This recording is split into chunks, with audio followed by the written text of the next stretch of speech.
Bienvenue à Repousser les limites. Mon nom est Jeff Dussault. Ça me fait tellement plaisir de vous accueillir sur ce nouvel épisode. Je vous souhaite une bonne écoute.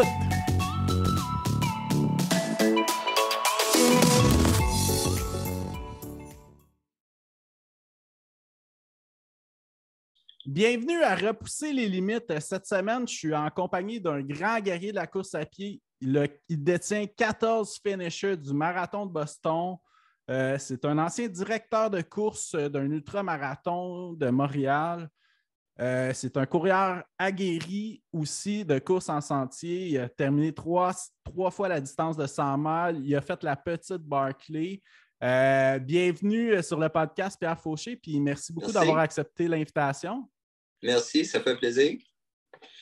Donc, écoute, Pierre, première question en entrée de jeu, comment que le sport et la course est arrivé dans ta vie? J'ai commencé à courir à l'âge de 16 ans. Okay. J'étais assez sportif comme adolescent, sans plus. Et puis, j'ai commencé à courir inspiré par mon père. Ah ouais? Mon père, c'était un jogger du dimanche dans ces années-là. Puis c'est lui qui m'a inscrit à ma première course de 5 km. C'est comme ça que j'ai commencé. 16 ans en 1976. C'était l'année des Olympiques. Donc, il y avait un engouement pour la course à pied à ce moment-là. Puis est-ce que ton père avait fait la course avec toi? Oui, on en a fait plusieurs. On a fait cette première course-là. Mon frère aussi avait participé. Puis après ça, on en a fait plusieurs pendant quelques années. Ah, c'est fun, ça. C'est vraiment cool. C'est comme ça que j'ai commencé à courir. Puis je me suis trouvé après quelques courses, quelques années, je me suis trouvé des jambes. Je courais des 5 km. C'est tout ce que je courais. Je n'avais pas de coach. Je m'entraînais tout seul. Mais j'étais quand même un gars, j'étais assez rapide quand même. Puis je descendais en bas de 18 minutes sur 5 km. Ben, ce qui est raisonnable, là, très raisonnable. Oui, qui est bien, en m'entraînant seul. Et puis, ça, c'était mes débuts de course à pied. Puis c'est là que j'ai découvert que j'aimais courir, puis que j'aimais la sensation de courir que j'aime encore, là, que j'ai retrouvé parce que j'ai arrêté de courir après ça pendant plusieurs années. Mais ça, c'est la façon que j'ai commencé. Ouais. OK, super. Puis, qu'est-ce qui s'est passé? Vingtaine, trentaine, tu as moins couru, tu as moins fait de sport un peu? Oui, j'ai arrêté. En fait, j'ai arrêté de courir mi-vingtaine, peut-être. OK. Puis là, la vie, le travail, ma blonde, éventuellement ma famille. J'ai pas couru, j'ai complètement abandonné ce sport-là. J'ai pas continué comme bien du monde vont continuer. Moi, j'ai comme arrêté ça. Je faisais du sport, mais pas tant que ça.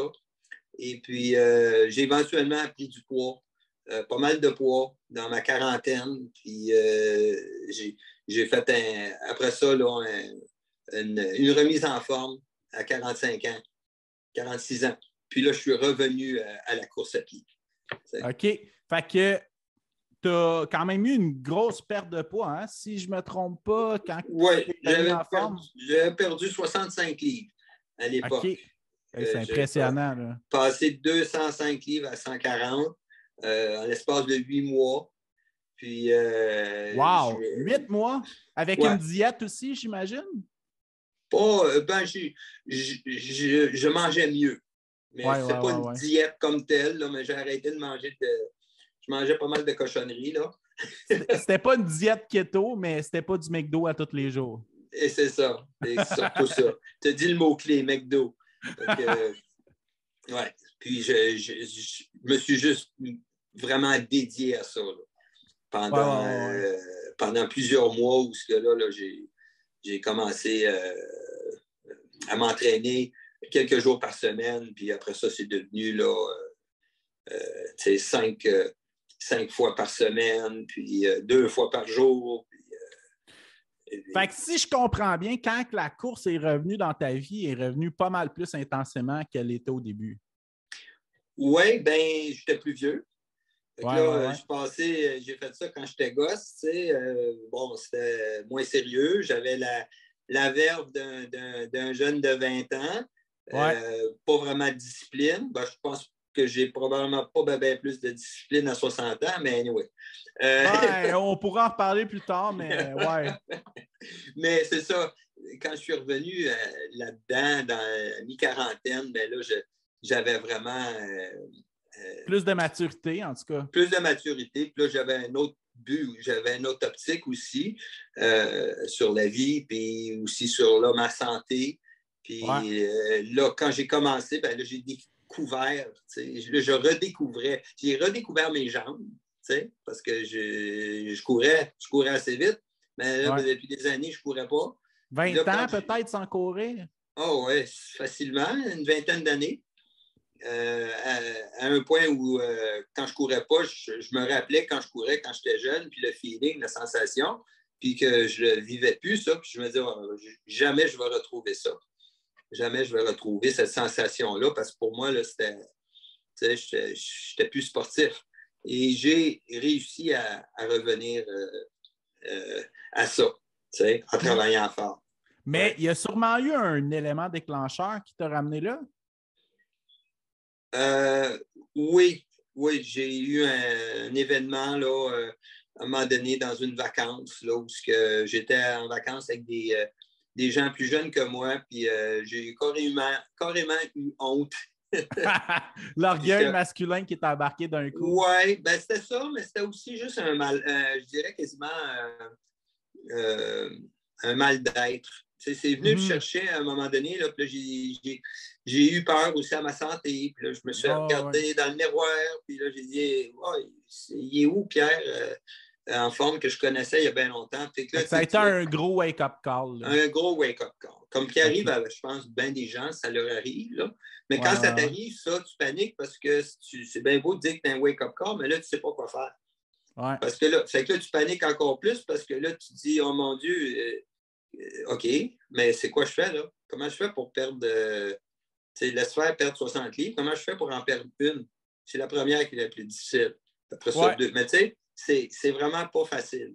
Fait que là, c'est là qu'il faut que tu y ailles un jour à la fois, puis que tu ailles vraiment une goutte qui fait déborder le vase, comme on dit, que là, à un moment donné, tu y vas, tu commences. Puis là, si tu es bien entouré, moi j'étais bien entouré, j'avais un bon entraîneur qui m'a bien gros encouragé, puis qui ne m'a pas découragé, surtout ça. Oui, ça prend de la valorisation. Oui. Il m'avait dit, panique pas. Il dit, l'athlète qui est en toi, il est encore là, il est caché en toute ta graisse, on va aller le chercher, on va le faire sortir. Mais panique pas, ça va se faire. Puis, mais tu sais, pour nos éditeurs là, qui écoutent et auditrices, je pense que c'est tellement important ce que tu viens de dire, là, quelqu'un qui nous écoute et qui aimerait ça se remettre en forme, que ce qui est le plus dur, c'est le premier pas en dehors de la zone de confort. Tout à fait. Oui, puis c'est une montagne, c'est carrément une montagne. Ceux qui l'ont s'il y a des gens qui ont passé par là, ils vont comprendre ce que je dis. Puis tu regardes la montagne par en haut, puis elle est insurmontable, la montagne. C'est clair. Puis un coup, mais il faut que tu commences à la monter. Ouais. Ben, moi, je l'ai vécu à 32 ans, c'est beaucoup plus jeune, mais il y avait quand même une montagne qui était là pareil. Oui. Oh oui. Puis pendant des années, ça ne me dérangeait pas. Hein? Pendant des années, j'ai assumé que j'étais moins en forme. J'étais occupé avec bien d'autres choses. En fait, c'est qu'on a toujours des défaites. Hein? Puis là, plus que les années avancent, il y a de la poussière qui s'accumule sur ces défaites-là. Puis là, à un moment donné, on se dit, regarde, mon nouveau normal, c'est rendu ça. Puis ça va être ça cette année. Là. C'est ça. Mais on s'endort. On s'endort au gaz. Puis là, à un moment donné, il y a quelque chose il y a un signal d'alarme qui arrive. Puis tu peux décider de ne pas l'écouter ou tu l'écoutes. Puis là, tu passes. Fait que moi, en tout cas, c'est ça qui est arrivé. J'ai passé à l'action. Puis c'est la meilleure chose que j'ai jamais faite. Je me retrouve là maintenant, c'est en 2006, mes premières courses, ça fait 16 ans. Fait que là, j'ai 14 Boston depuis.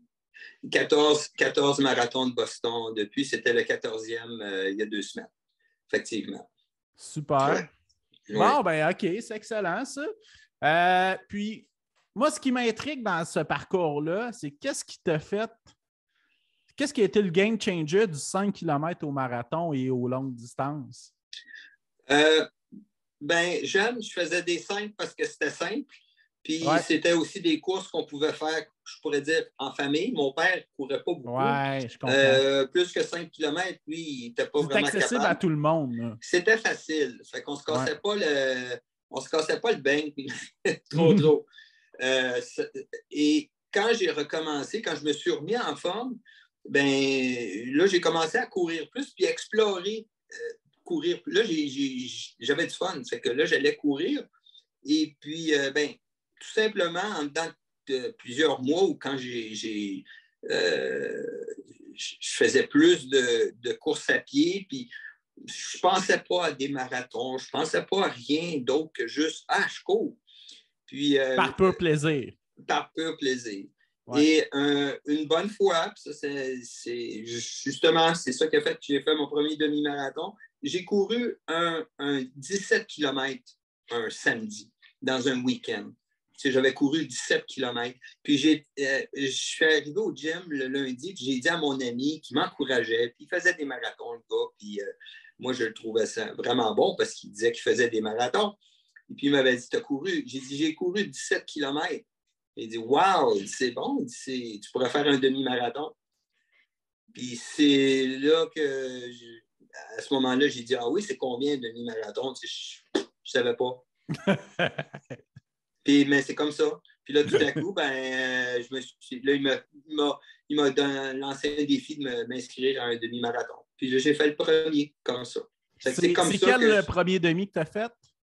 Le premier demi, c'était ce qui est maintenant le Scotia, le Banque Scotia. En fait, c'était qui était la semaine passée. La semaine passée, le demi-marathon de Montréal. À ce moment-là, ça s'appelait le 21 KMTL.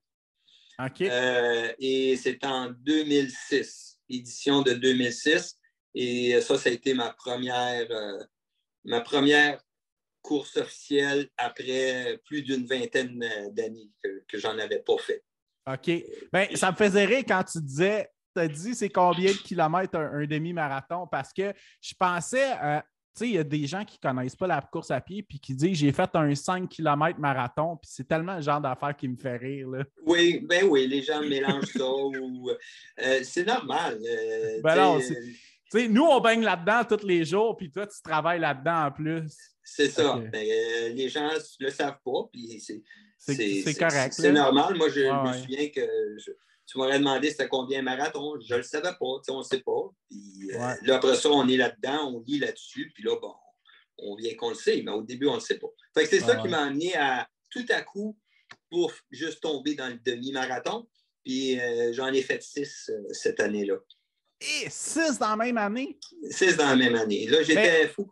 On s'entend que ce demi-là, par exemple, il y a l'avantage d'être en très début de saison. C'est le premier au Québec, habituellement, quand il n'y en a pas l'hiver.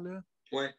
C'était mon premier, puis il pleuvait cette journée-là. C'était vraiment désagréable. Okay. Mais c'était ma renaissance en course à pied cette année-là. En fait, des fois, des conditions misérables, c'est bon parce que quand tu te rends au bout, la fierté est encore meilleure. Oui, puis j'étais bien fier. J'avais couru en 1h42. C'était c'est très bon pour un... Ouais. Je pense que c'était bien pour mon premier, sans trop savoir ce que ça pouvait représenter. Mais mon ami m'avait dit « c'est bon, ça, le 42. » Lui, il ne faisait pas ça. Ça fait que c'était mon premier. Il m'a dit « Hey, c'est bon. » Puis bon, j'ai continué comme ça pendant l'année. Puis là, j'ai couraillé les demi-marathons un petit peu partout pendant le courant de l'année. T'sais. OK, super. Puis, c'est en quelle année tu as couru ton premier Boston? C'est en 2008. Puis, je vais te faire tout de suite parce que l'aventure de Boston, là, elle a commencé. Puis là, je vais tenir ça à l'écran. Je ne sais pas si on peut voir. Oui. Bon. BAA, Half Marathon. Half Marathon, 2006. 8 octobre. 8 octobre 2006. Alors, ça, c'est ma première année de course à pied. Je viens de commencer à courir. Et ça, c'est le 5e demi-marathon de mes 6 demi-marathons de cette année-là. Okay. Et j'ai fait le demi-marathon de Montréal. Puis là, j'en cherche un autre à faire. Je veux en faire. Et puis, j'ai une amie qui me parle de ce demi-marathon-là parce que je n'en trouve pas au Québec. Puis, elle me dit, il y a un demi-marathon aux États-Unis à Boston au mois d'octobre. Alors, j'ai dit, OK. Fait que je suis allé le courir. C'est la première fois que j'ai couru en bas d'1,30. Alors, dans mon année, j'ai parti 1,42 puis je suis descendu à 1,29. C'est une bonne progression, là, si on pense au-dessus de 65 livres extra, il y a un an avant aussi. Exact. Et là, quand j'ai fait cette course-là, ce demi-là, j'ai dit, là, j'avais commencé à entendre parler du marathon de Boston. J'ai dit, jamais je ferai le marathon de Boston. Je n'avais même pas fait de marathon encore. Alors, je me suis dit, c'est le plus proche que je vais me rendre de faire le marathon de Boston, c'est d'avoir fait un demi-marathon à Boston. Et ça, c'est comme c'est le spark, si on veut, mais c'est le début. Et j'ai ensuite, puis l'année suivante, là, j'ai continué à faire quelques demi et j'ai fait mon premier marathon à Montréal en 2007. Mais ton demi de Boston, ça m'amène à une question. C'est ton meilleur temps. Fait que j'imagine qu'il n'y a pas la côte du 30e kilomètre, le Heartbreak Hill. C'est pas le même parcours. Non, c'est ça, hein? C'est pas du tout le même parcours. C'est un parcours beaucoup plus roulant? Oui. C'était dans un autre secteur de Boston. Je me souviens qu'il y avait de la côte quand même, mais pas tant que ça. Okay. Moi, je m'étais défoncé à fond. Tu étais entraîné pas mal, là. Oui, j'avais progressé dans mon année. Dans ton prime, pas mal. Là. Je m'entraînais. Je courais presque à tous les jours, puis j'étais en progression. Mon idée, c'était tout le temps d'essayer d'aller le plus vite possible. Puis là, c'est ça. J'avais réussi pendant l'année à baisser mes temps. Fait que j'étais en découverte. Là. Je découvrais. Là, parfait. Fait qu'on va revenir à ce que tu me disais, là. C'est que l'année d'après, tu as fait ton premier marathon complet, c'est ça? J'ai fait le marathon de Montréal. Oui, qui est le classique du mois de septembre. Là. Au mois de septembre. Premier marathon, vraiment, honnêtement, j'ai aucune idée de ce que je fais. Je sais que je suis capable de courir en bas d'1h30 au demi-marathon. Ça a été ma stratégie. J'ai couru la première moitié en 1h30. Puis après ça, j'ai fait ce que j'ai pu pour le reste. Puis là, dans ce temps-là, tu n'avais pas de coach qui te suivait? Non, je n'avais pas personne qui me conseillait. Je faisais vraiment les affaires comme ça. Au feeling, là. Au feeling, ouais. Et j'ai malgré tout réussi à courir 3h23. C'était mon premier marathon. Ce qui est très, très respectable, encore une fois. Là. Pour une première fois. Et c'était aussi une qualification pour le marathon de Boston. Okay. Ce qui fait que l'année suivante, mon deuxième marathon, c'était le marathon de Boston. Alors, c'est comme ça que je suis arrivé à me rendre à ma première fois en 2008 au marathon de Boston. Super. Hey, moi, je veux qu'on parle comme spécifiquement beaucoup de Boston, mais avant de s'attarder à Boston, on va parler un petit peu du côté directeur de course. Puis j'aimerais ça qu'on parle un petit peu de ton côté trail, si ça te va. Oui. Parfait. Donc, tu as fait Boston première année, ça s'est bien passé. Tu as continué à faire de la course de route aussi. Oui. Puis, un moment est arrivé que tu as commencé à aimer la course de trail. J'ai commencé à aimer l'ultra-distance avant d'aimer la trail. OK. Puis à l'époque, il y avait l'ultra-marathon à Montréal aussi. Oui, alors c'est comme ça. Moi mes premières connaissances en ultra-marathon ou en ultra-distance, ou la première fois que j'en ai entendu parler, parce que honnêtement, je ne connaissais pas ça. Ouais. Là, je commençais à connaître les marathons. Puis on s'entend que c'était plus méconnu aussi au Canada puis dans l'Est canadien. Là. Oui, parce que en 2010, quand j'en entends parler, ça fait 12 ans, Arikana, tu sais, au Québec, là, il n'y avait rien. Il n'y a pas grand-chose. Non. Il n'y a pas grand-chose. Puis il y avait Dan Desrosiers, qui est un des pionniers de la course de sentier au Québec, qui organisait des courses, mais je pense qu'ils les organisaient même aux États-Unis. Puis, mais Arikana n'existait pas, Bromont Ultra n'existait pas. La chute du diable fête ses 10 ans cette année, non, fait que ça n'existait pas. C'est ça. Les plus vieilles organisations trail au Québec, il n'y en avait aucune qui était là. QMT n'était pas là non plus. Non. Donc, au Québec, mais ailleurs, il y avait des ultramarathons. Au Vermont, New Hampshire, au Vermont, peu importe, New Hampshire, en Ontario, à Liberton, que ça fait plus que 25 ans. Donc, il y en avait. Mais c'était plus underground. Ouais. Et moi, je ne connaissais pas ça. Et il y avait une course qui existait à Montréal, qui était le MRSQ, le Mount Royal Summit Quest. Ouais. Et mes amis de mon club, certains de mes amis coureurs faisaient cette course-là. Alors, moi, c'est comme ça que j'ai découvert qu'il y avait de l'ultra-distance. Ouais. Puis, il y avait une distance de 50, 80 et 100 km. Okay. Et j'avais des amis qui faisaient le 100 km. Et c'est comme ça que j'ai commencé à entendre parler de ça, je te dirais, autour de 2009-2010. Puis, est-ce que dans ce temps-là, si on recule en arrière, ça avait lieu aussi au mois de juin encore? Oui, la course ça a toujours été au mois de juin. Oui. Et l'historique de cette course-là, c'est un nommé Peter Collins qui a commencé cette course-là en 2003. Puis lui, il a commencé ça à Beaconsfield. C'est un résident de Beaconsfield. Il s'entraînait, lui, pour des 50 km. Puis il a inventé cette course-là. Et puis, il y a eu la première année 10 coureurs qui étaient des amis coureurs. Puis on dit, OK, je fais une course. On court de mon entrée de garage à Beaconsfield, puis on s'en va jusqu'au haut du Mont-Royal. J'appelle ça le Mount Royal Summit Quest. Puis votre quest, c'est de vous rendre jusqu'en haut. Puis amenez vos bouteilles d'eau, puis vos gels, puis on part, puis on court. La course a commencé comme ça. Hey, c'est cool, ça. OK? Puis c'était un pharas, comme on appelle. Donc vraiment. Oui, qui est une course qui n'a pas de frais d'inscription. Pas de frais d'inscription. Il n'y a rien, il n'y a pas vraiment de data qui existe. Internet était moins populaire dans ce temps-là, mais il n'y a pas de temps de registration. Non. C'est ça. C'est vraiment l'essence. Le old school du ultramarathon. De l'ultra-distance. Ouais. Et alors, cette course-là, moi, mes amis l'ont faite plusieurs fois et m'en parlaient et essayaient de me faire participer. Puis moi, je disais tout le temps, non, je ne ferai jamais plus que 42 km. Et c'est comme ça que j'ai commencé avec l'ultramarathon parce qu'éventuellement, j'ai décidé de la faire. Puis la première année que j'ai fait le 100 km, c'était en 2012.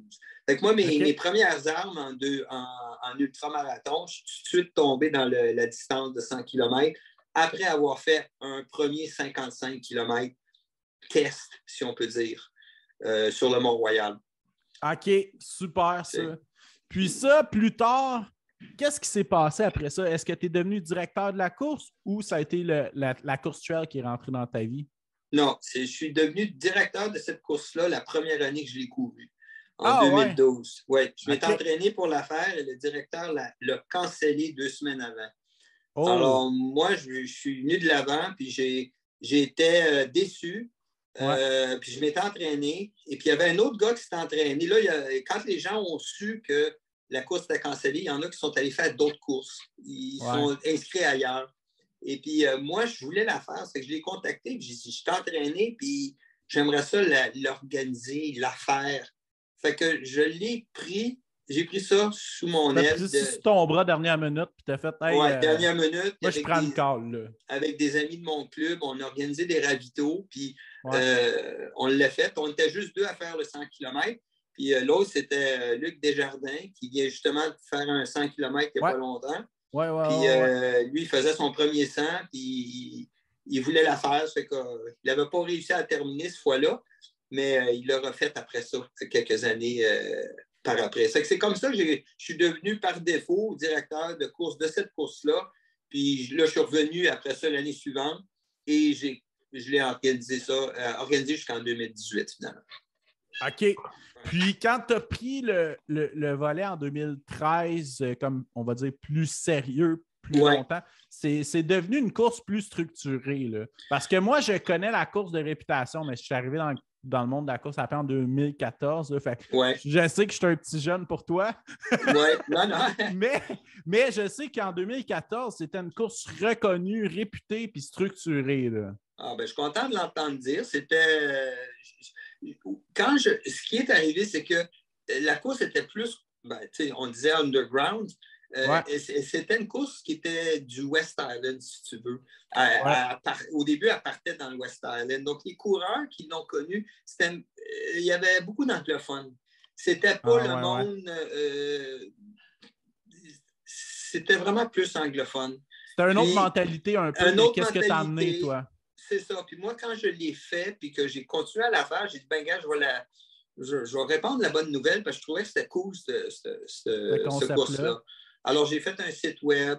J'ai été sur Facebook avec. Puis, je n'ai parlé. Puis, elle est devenue plus populaire. Puis là, j'ai réussi à augmenter de peut-être eux autres qui n'avaient jamais eu plus que 30 participants. Je l'ai amené jusqu'à peut-être 100 participants. Qui n'est pas un gros nombre, mais ça reste une petite course. Non, mais pour une course qui est partie d'un fatas de 10 personnes qui couraient d'un garage à la montagne, c'est très cool. C'est ça. Puis elle est devenue connue. C'est une course historique à Montréal. Elle a une notoriété. Puis les gens qui sont venus la faire, c'était du bouche à oreille. Puis là, le monde voulait faire le MRSQ parce que c'était 50 km et un 100. Puis c'était vraiment, vraiment le fun d'organiser cette course-là jusqu'à temps que je la passe aux autres directeurs de course là, en 2019.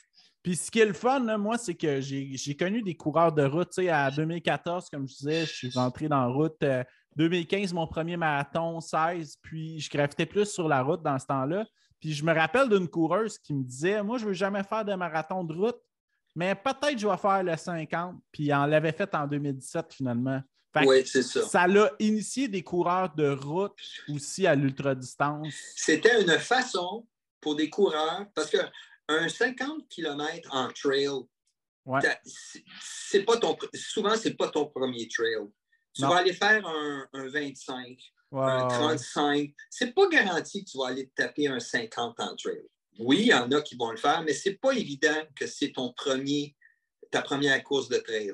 Exact. Le MRSQ, c'était une première distance, ce n'est pas de la trail, mais c'était une première distance de 50 km pour beaucoup de coureurs. Je le sais, je l'ai organisé longtemps, puis j'ai eu plein de newbies, plein de monde que tout ce qu'ils avaient fait, c'était des marathons. Puis là, ils passaient du marathon, puis moi, je disais tout le temps, tu as 8 km à faire de plus que ton 42. Exactement. Je vais te donner une bière de plus au finish. C'est ça, oui. Mais c'est comme ça. Ça a initié des gens à la distance de 50. Qui est la porte d'entrée des ultramarathons. Oui, puis OK, c'est pas un trail, c'est pas de la course de trail, mais c'était aussi la beauté de cette course-là. C'est un faras urbain. C'est pas un faras, mais je veux dire un ultra-urbain. C'est un ultra dans la ville. Là. Puis il n'y en avait pas beaucoup. Il y avait cette course-là, puis il y avait la course d'Alexandre Aymon qui était le Trans-Montréal. Oui, c'est vrai. J'ai déjà entendu parler un peu de cette course. Oui, Alexandre, lui, il a parti cette course-là un peu de la même façon. Puis il a raidé pendant plusieurs années. C'était 60 km sur le boulevard Gouin. Ça partait dans l'ouest de l'île, tout le long du boulevard Gouin. Puis ça faisait 60 kilos. Fait que ça, c'était une très, très belle course aussi, qui est encore là, qui a initié plein de monde à faire plus qu'un marathon. T'sais. Super. Puis là, il y a une question que ça m'amène un petit peu, cette discussion-là. Est-ce que c'est le plus vieux ultra-marathon du Québec? Non. Non, je penserais. C'en est un des vieux parce que ça remonte à 2003. C'est donc, ça. Presque 20 ans. Là, malheureusement, la course est finie. Là, Depuis 2019, je crois, la dernière édition, c'est ça? La dernière édition, c'est 2019. Moi, j'ai passé les rênes à 3 coureurs. Pierre-Michel Arcan, Alvaro Cueto, qui fait la course NDL, et Olivier Roy-Baillargeon. Alors, 3 coureurs de haut niveau, puis 3 passionnés. Ils l'ont pris, ils l'ont fait en 2019. Et ensuite de ça, il y a eu la pandémie. C'est que malheureusement, ils n'ont pas pu la refaire. Et là, cette année, il y a une décision qui a été prise que ça ne revenait pas. Ils n'étaient pas en mesure, eux autres, de la refaire, la course. De supporter tout ça. Pas juste de la reporter, mais carrément de ne plus la faire. Ça fait que je n'ai pas eu d'autres nouvelles à part ça, à part le fait que j'ai pensé à mon âge, est-ce que je la reprends? Oui, c'est ça. Pierre va reprendre son chapeau de directeur de course en 2023. Regarde, je te dis, si j'annonçais que je reprenais cette course-là, peut-être pas cette année, mais l'année prochaine, j'ai déjà des gens d'enligner, j'en ai parlé avec du monde, j'ai déjà du monde qui serait prêt à venir être bénévole, premièrement, parce que ça prend des bénévoles pour faire cette course-là. Ben, tu peux compter sur moi. Si je ne cours pas le 50, je suis là comme bénévole. Bon. Alors, tu vois, mais est-ce que je veux faire ça? Est-ce que je sais le travail que ça représente? Oui, exact. Puis, peut-être que quelqu'un d'autre viendra de l'avant. Peut-être que les gars, eux autres, décideront de la poursuivre. Mais effectivement... Mais je suis juste content qu'au travers du biais du podcast, on propage l'idée. Fait qu'on vient de planter une graine. Il y a peut-être quelque chose qui va pousser de ça. Oui, parce que c'était une belle course. Ça reste que ça devenait de plus en plus difficile à la faire. Moi, la dernière année que j'ai faite, je me suis faite parce que je ne demandais pas de permis, moi, rien. Là. C'était vraiment farasse. Je mettais des pancartes, tout ce que je pouvais en mettre. Le départ sur le Mont-Royal, on n'avait pas le droit à minuit, mais on le faisait pareil.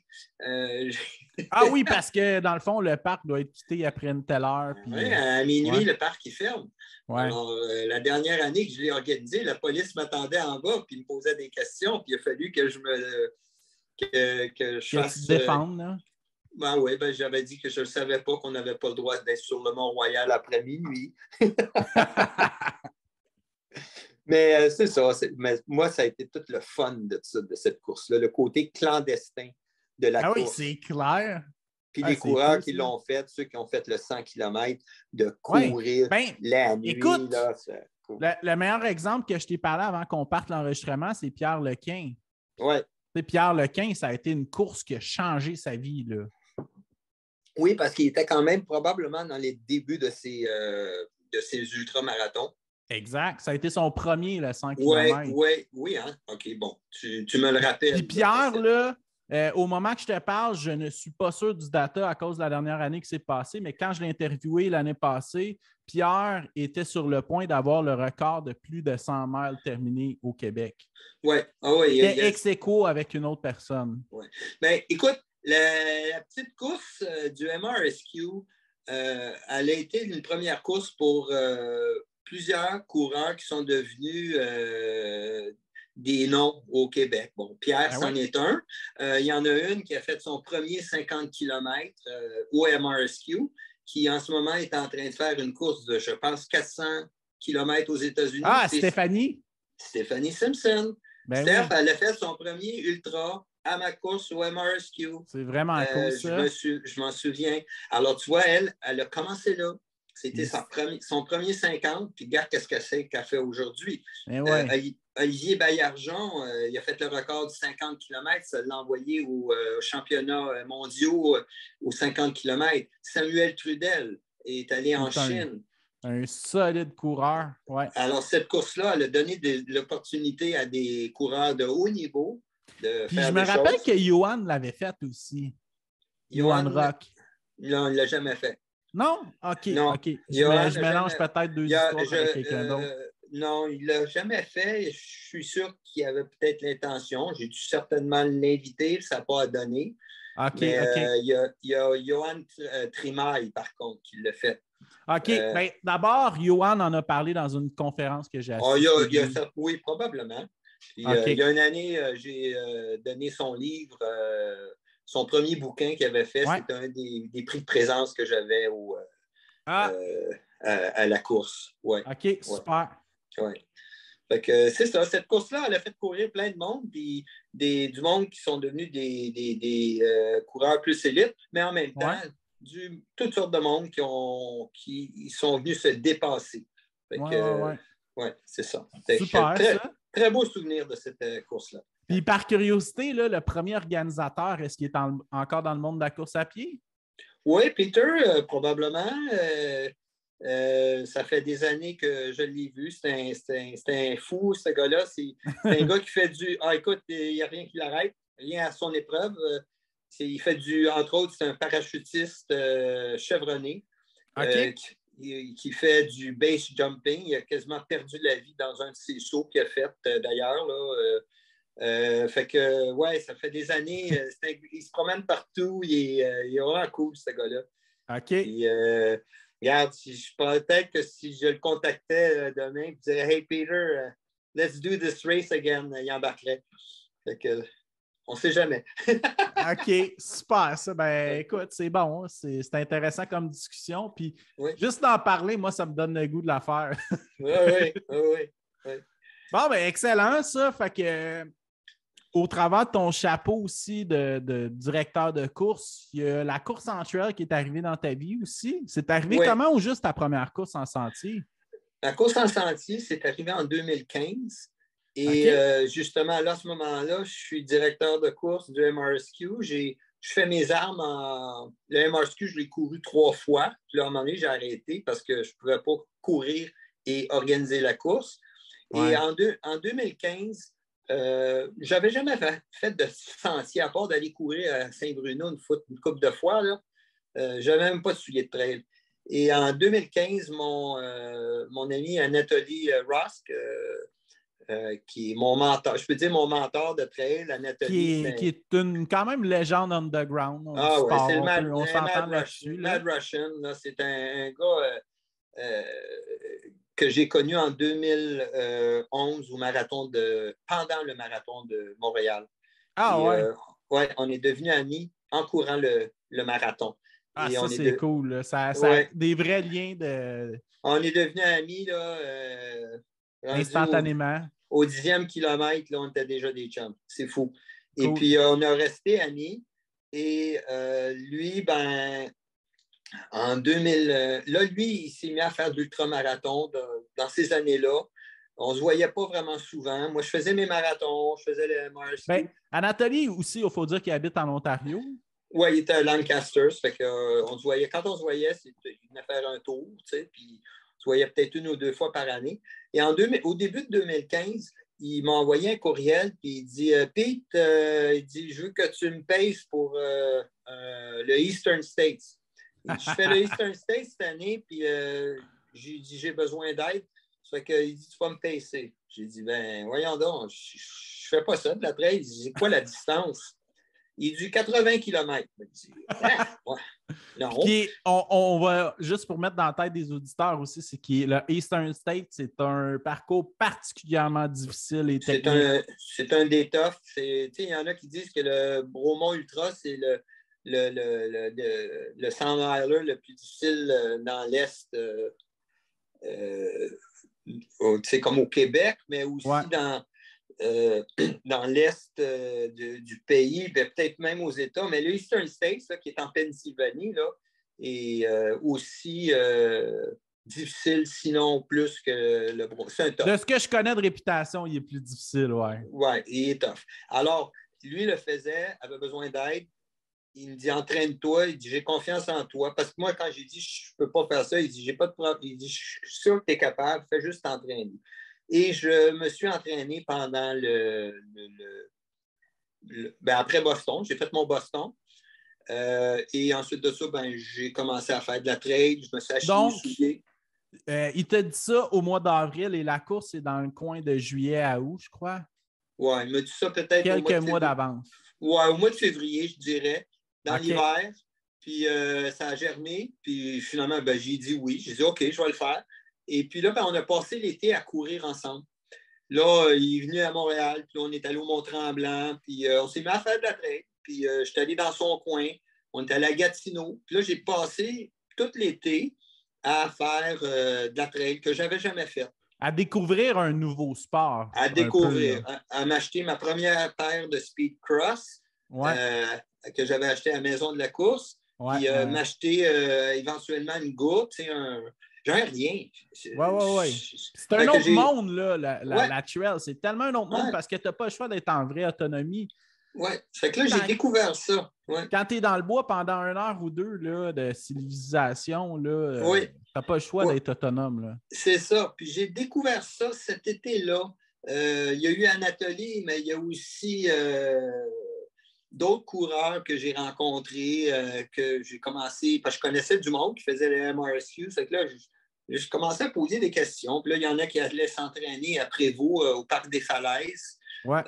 Courir dans ce coin-là. Fait que là, je suis allé là. Fait que j'ai passé l'été, finalement, à me préparer et j'ai fait 2 courses. 2 petites courses. J'ai fait un 38 km à Saint-Donat, puis j'ai fait le Québec Mega Trail de 50 km. Alors ça a été mes 2 courses préparatoires avant de d'aller aider Anatoly en Pennsylvanie. OK, super. Le PC sur finalement 100 km parce que 80, c'était pas assez. Ça fait que finalement, c'était 100. OK. Puis, tu sais, ce qui peut être intéressant quand même, là, puis, tu sais, c'est un truc que je partage aux auditeurs parce que moi aussi, j'ai fait ça, soit fermeur, puis paye ça pour quelqu'un dans une course trail. C'est que tu y vas pas à pleine capacité habituellement quand tu es pacer ou fermeur parce que tu y vas à une cadence qui est comme. Oui, puis ça dépend qui c'est que tu paces aussi. Tu sais, tu peux pacer quelqu'un qui roule très vite. Moi, dans mon cas, Anatoly, il y avait une blessure. Mais je paçais à son rythme. Il y a différentes façons de pacer, mais moi, quand j'ai pacé pour Anatoly, premièrement, je m'étais testé quand même dans 2 courses pour voir si j'étais capable de le suivre, parce que lui, c'est une vraie chef de montagne. Puis je me suis aperçu que j'étais quand même pas mal bon pour monter, puis j'avais de la vitesse, j'étais capable. Parce que il fallait que j'aille l'escorter pendant bien des heures. Mais quand je l'ai paissé, j'étais toujours en arrière de lui. Je n'étais pas en avant. J'étais en arrière. Tu ne voulais pas le tirer, toi, tu voulais s'adapter à lui. Là. Il ne voulait pas que je le tire. Il voulait que je le supporte, que je sois là, que je le pousse par en arrière. Et dans ces moments de faiblesse, d'être là pour lui. Parce que c'est ça, un pacer, tu es là. Tu n'as pas le droit de faire ce qu'il appelle mule, tu n'as pas le droit de transporter les choses de ton coureur. Tu n'as pas le droit de transporter sa gourde d'eau, tu n'as pas le droit d'y donner de l'eau, mais tu l'accompagnes. Tu es un soutien psychologique. Là. Exact. Ouais. Puis tu l'orientes dans la nuit. Lui, il a bien de la misère dans les ultras dans la nuit, il dort debout. Il marche en dormant. Ça fait que là, des fois, il fallait que je l'oriente parce que là, il ne s'en allait pas dans la bonne direction carrément. Fait que, mais c'est des choses comme ça, mais c'est ça. C'est une expérience vraiment incroyable, pacer un coureur. C'est clair. Je l'ai fait 3 reprises. J'ai vraiment aimé ça. C'est vraiment le fun. Oui. Super. Puis, OK. Fait que ça t'a donné goût de faire toi-même ton propre premier Ultra Trail? Oui. J'ai fait cette course-là. Et puis là, c'était 100 km que j'ai fait. C'était 22 heures. Lui, il l'a terminé en 33 heures. J'ai fini avec lui à la fin. J'ai même demandé, tu veux-tu que je traverse la ligne d'arrivée avec toi? C'est ta course. Il dit oui. Il dit, tu m'as aidé à finir. Et puis, je t'en dois une. Alors, j'ai fini la course avec lui. Et suite à cette course-là, j'ai eu la piqûre. Là, j'ai dit, bon, OK, that's it. Il faut que je fasse un 100 000 l'année prochaine. Fait que ça a été ça. J'ai fait ce 100 km-là. L'année suivante, on a fait un 120 km en équipe, qui était la petite trotte à Johan. Super, oui. C'est une course qui a été vraiment marquante pour l'histoire du Québec dans l'ultramarathon aussi, ça. Oui, parce que c'est une course, encore là, c'était un peu un pharas, ça. Oui, exactement. C'était la course, tantôt j'ai mentionné Dan Desrosiers. La course à Saint-Donat. Oui, le Ultimate XC. Fait que Dan organisait, il l'appelait Lieutenant Dan. Ouais. Lieutenant Dan, c'est un méchant malade, OK? Lui, là, c'est un peu un Lazarus de la Barclay. Plus que c'est difficile, plus qu'il est content.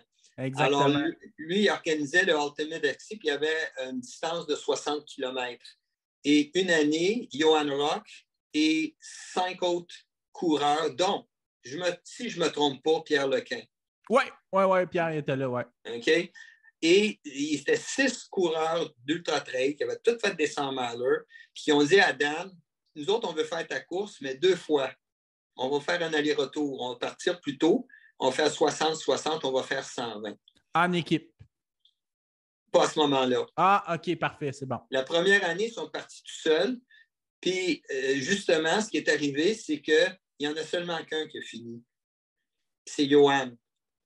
Les autres, ils ont tous bunké, ils se sont perdus, ils ont tous pas fini. Pierre, il y avait, j'ai oublié les noms, il y avait Louis Thomas Villagrane, qui est maintenant quelqu'un avec qui je travaille à la boutique Endurance. C'était tous des solides coureurs. Il n'y en a qu'un qui a fini, c'est Johan. Alors, Johan, lui, il a fini son 120 km. Et puis, ben là, ça a été baptisé après ça, la petite trotte à Johan, parce que les autres avaient tous pas fini, mais ça avait l'air que c'était juste une petite trotte pour Johan. Moi, c'est le même que je l'ai vu, tu sais. Qui était la PTJ là, de son pseudonyme. Exactement. Ouais. C'est ça. Puis c'est devenu une course. L'année suivante, là, Dan, il a dit, bon, OK, moi, si vous voulez faire cette course-là, elle va se faire en équipe de 2. Parce que lui, il n'avait pas aimé le fait que les gars s'étaient perdus, n'avaient pas fini, puis ça dérangeait sa course. Là. Fait qu'il dit, si vous faites cette course-là, vous êtes en équipe de 2. Puis, s'il y en a un qui lâche, l'autre lâche aussi. Je ne veux pas avoir quelqu'un qui est perdu dans le bois pendant la nuit, ce qui était arrivé. Exact. Alors, c'est ça. Alors, il y a eu une édition, puis là, ben moi puis Anatoly, on a décidé de la faire. Ah ouais? En 2016, c'est là qu'on s'est dans... Anatoly dit « Hey, on fait-tu la petite trotte? » J'ai dit « All right. » Fait que nous, on l'a fait en 2016, 120 km. C'était ma préparation pour mon premier 100 miles. Oui, ce qui était très brillant parce que c'est quoi, environ 2 mois avant le 160? Oui, quelque chose comme ça, oui. Qui est quand même un bon timing. Là. C'était un bon timing, c'était beaucoup, c'était intense, mais... mais ça t'a donné confiance pour ton premier 100 miles. Ah oui. Ben, j'étais arrivé à mon premier 100 miles, j'avais 120 de fait en distance. Il reste un marathon. Exactement. Puis je vais te dire, je vais t'expliquer comment j'ai choisi mon premier 100 miler. C'était la course de Haliburton en Ontario. Et c'est 4 fois 40 km. Oui. Okay? C'est 4 marathons. Oui. Alors, j'ai choisi cette course-là parce que je me suis dit, puis j'étais seul. Je n'avais pas de crew, je n'avais pas de pacer. Pas de pacer? Par choix?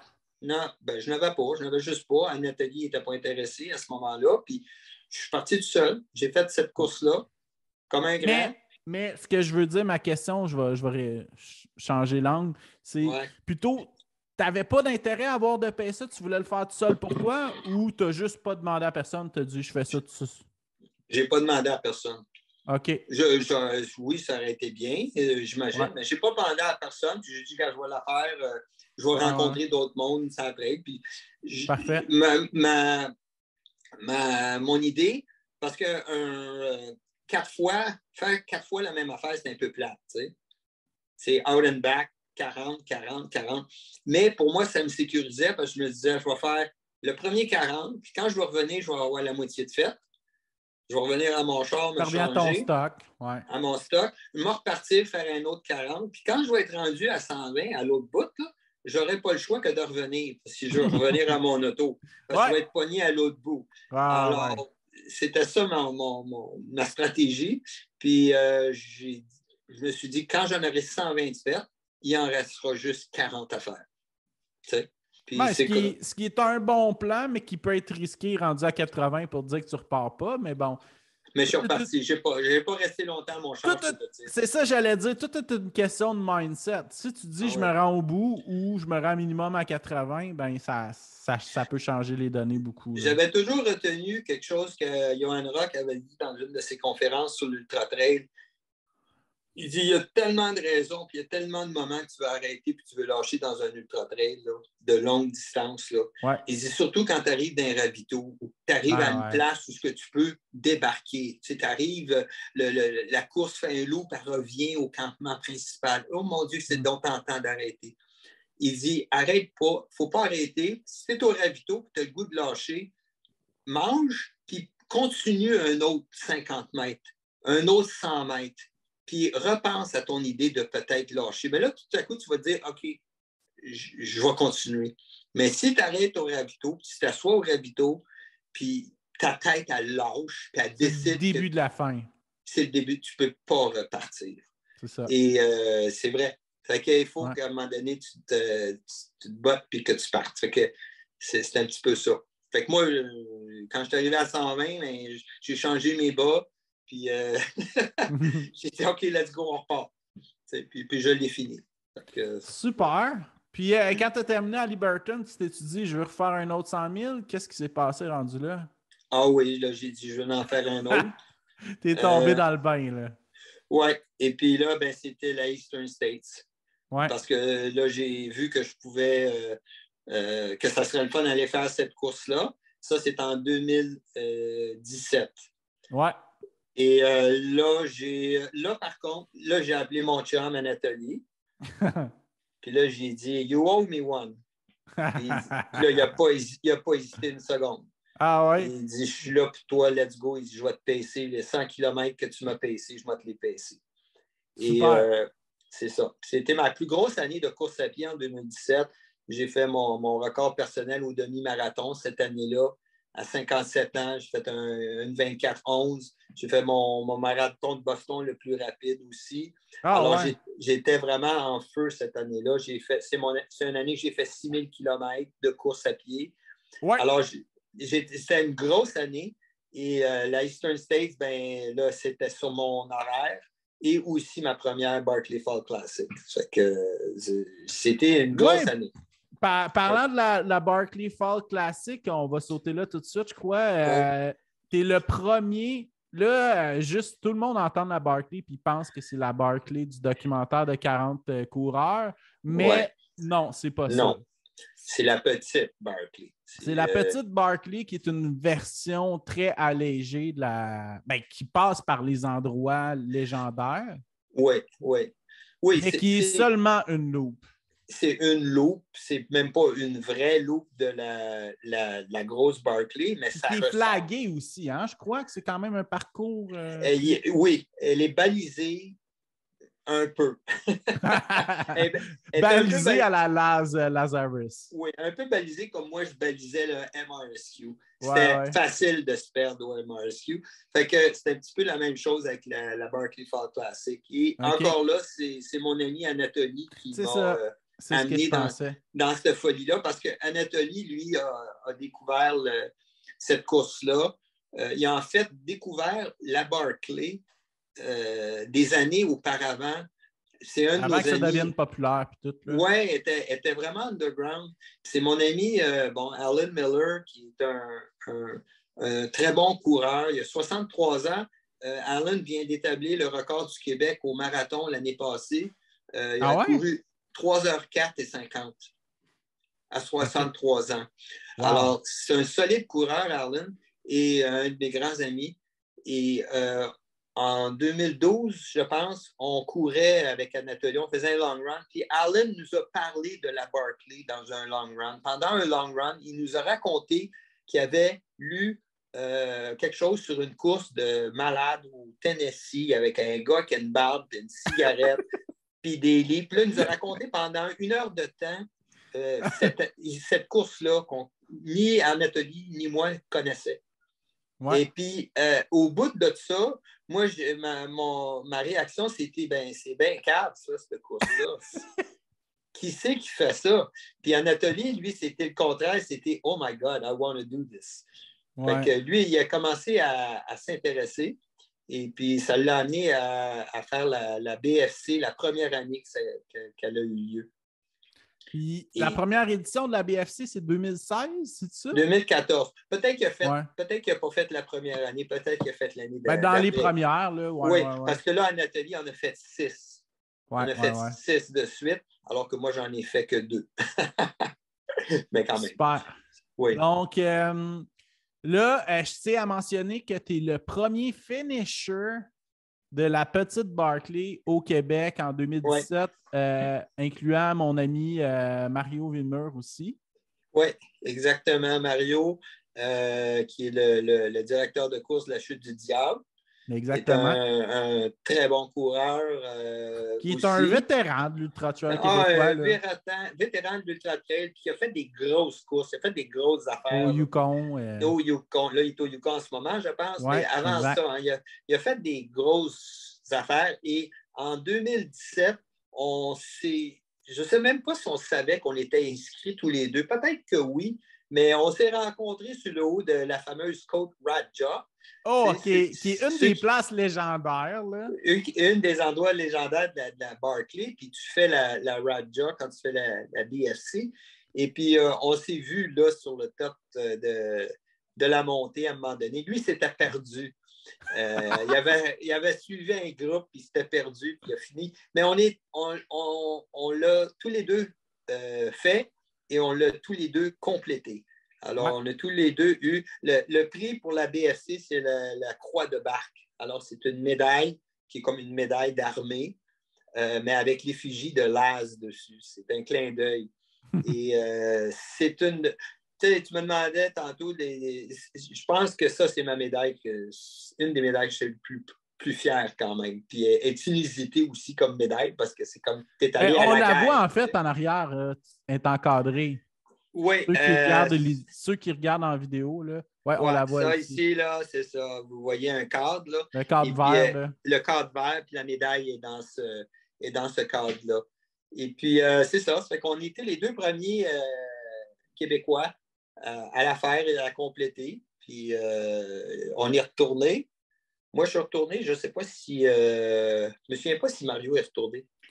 Au meilleur de ma connaissance, non, mais Mario avait en tête de peut-être faire la vraie Barclay un jour.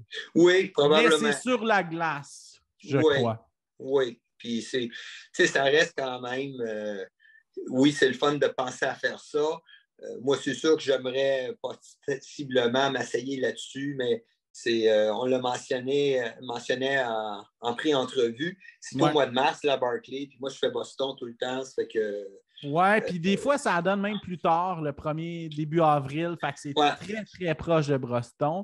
Puis, il n'y a pas beaucoup d'élus. On s'entend aussi, c'est très difficile le processus sélectif. Là. Cela dit, si jamais je m'essayais, si jamais j'envoyais ma lettre, si jamais je pouvais être un des amateurs à être choisi, je m'arrangerais pour y aller puis faire Boston pareil. T'sais. Boston, j'irais le faire... en fun run. En fun run, mais... c'est le cas de le dire. Je pense pas que je passerais par-dessus de pouvoir aller vivre... cette Barclay-là. Puis comme je disais, parce que je suis déjà prêt, moi j'ai déjà ma licence. Parce que c'est un des prérequis que l'AS demande. C'est-tu 40 sous l'inscription ou une paire de bas? Puis,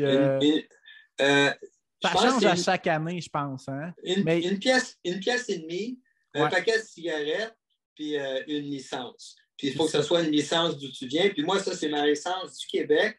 Et la date, c'est 1960, c'est l'année que je suis né. Ça fait qu'elle représente... et en plus de ça, c'était une licence sur le char à mon père quand j'étais petit gars. Fait que ça m'a fait de la peine de la donner, mais j'ai eu la permission de mon père de pouvoir la donner à Lazarus un jour si jamais j'y vais. Je suis prêt. Super, ça. Ouais. Puis, fait que ça s'est quand relativement bien passé, la Barclay, pour que tu réussisses à finir ça en 11 heures. Il y a un cut-off time. Comment ça fonctionne? Un peu parler de ça. C'est une course qui est... Ouais, non, elle est très difficile, cette course-là. Il y a 400 participants. Elle est ouverte à n'importe qui peut s'inscrire. N'importe qui a un clavier et est capable de s'inscrire, il va y aller. Lazarus ne limite pas ça. Il veut justement qu'il y ait du monde qui aille là. Toutes sortes de monde. Oui.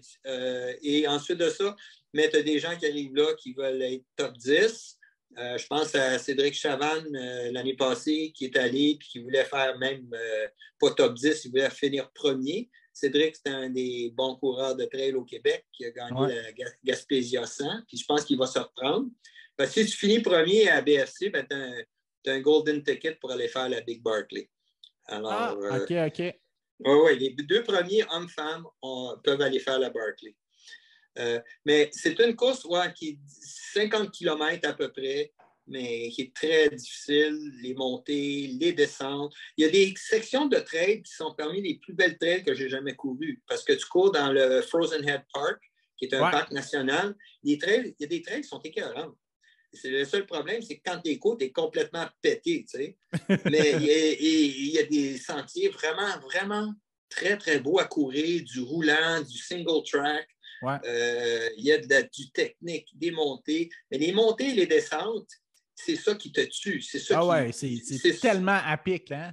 Ah oui, c'est des montées, même pas des trails, c'est des lignes électriques. C'est le seul temps qu'il y a des gens qui vont là, c'est pendant la Barclay et la BFC. Tu n'as même pas le droit d'aller t'entraîner là.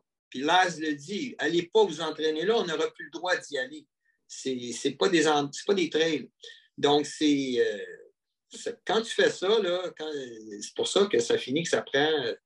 Moi, ça m'a pris 5h25 de faire le Québec Mega Trail de 50 km, mais ça m'a pris 2 fois plus de temps à faire la BFC, puis j'étais plus en forme. Ouais.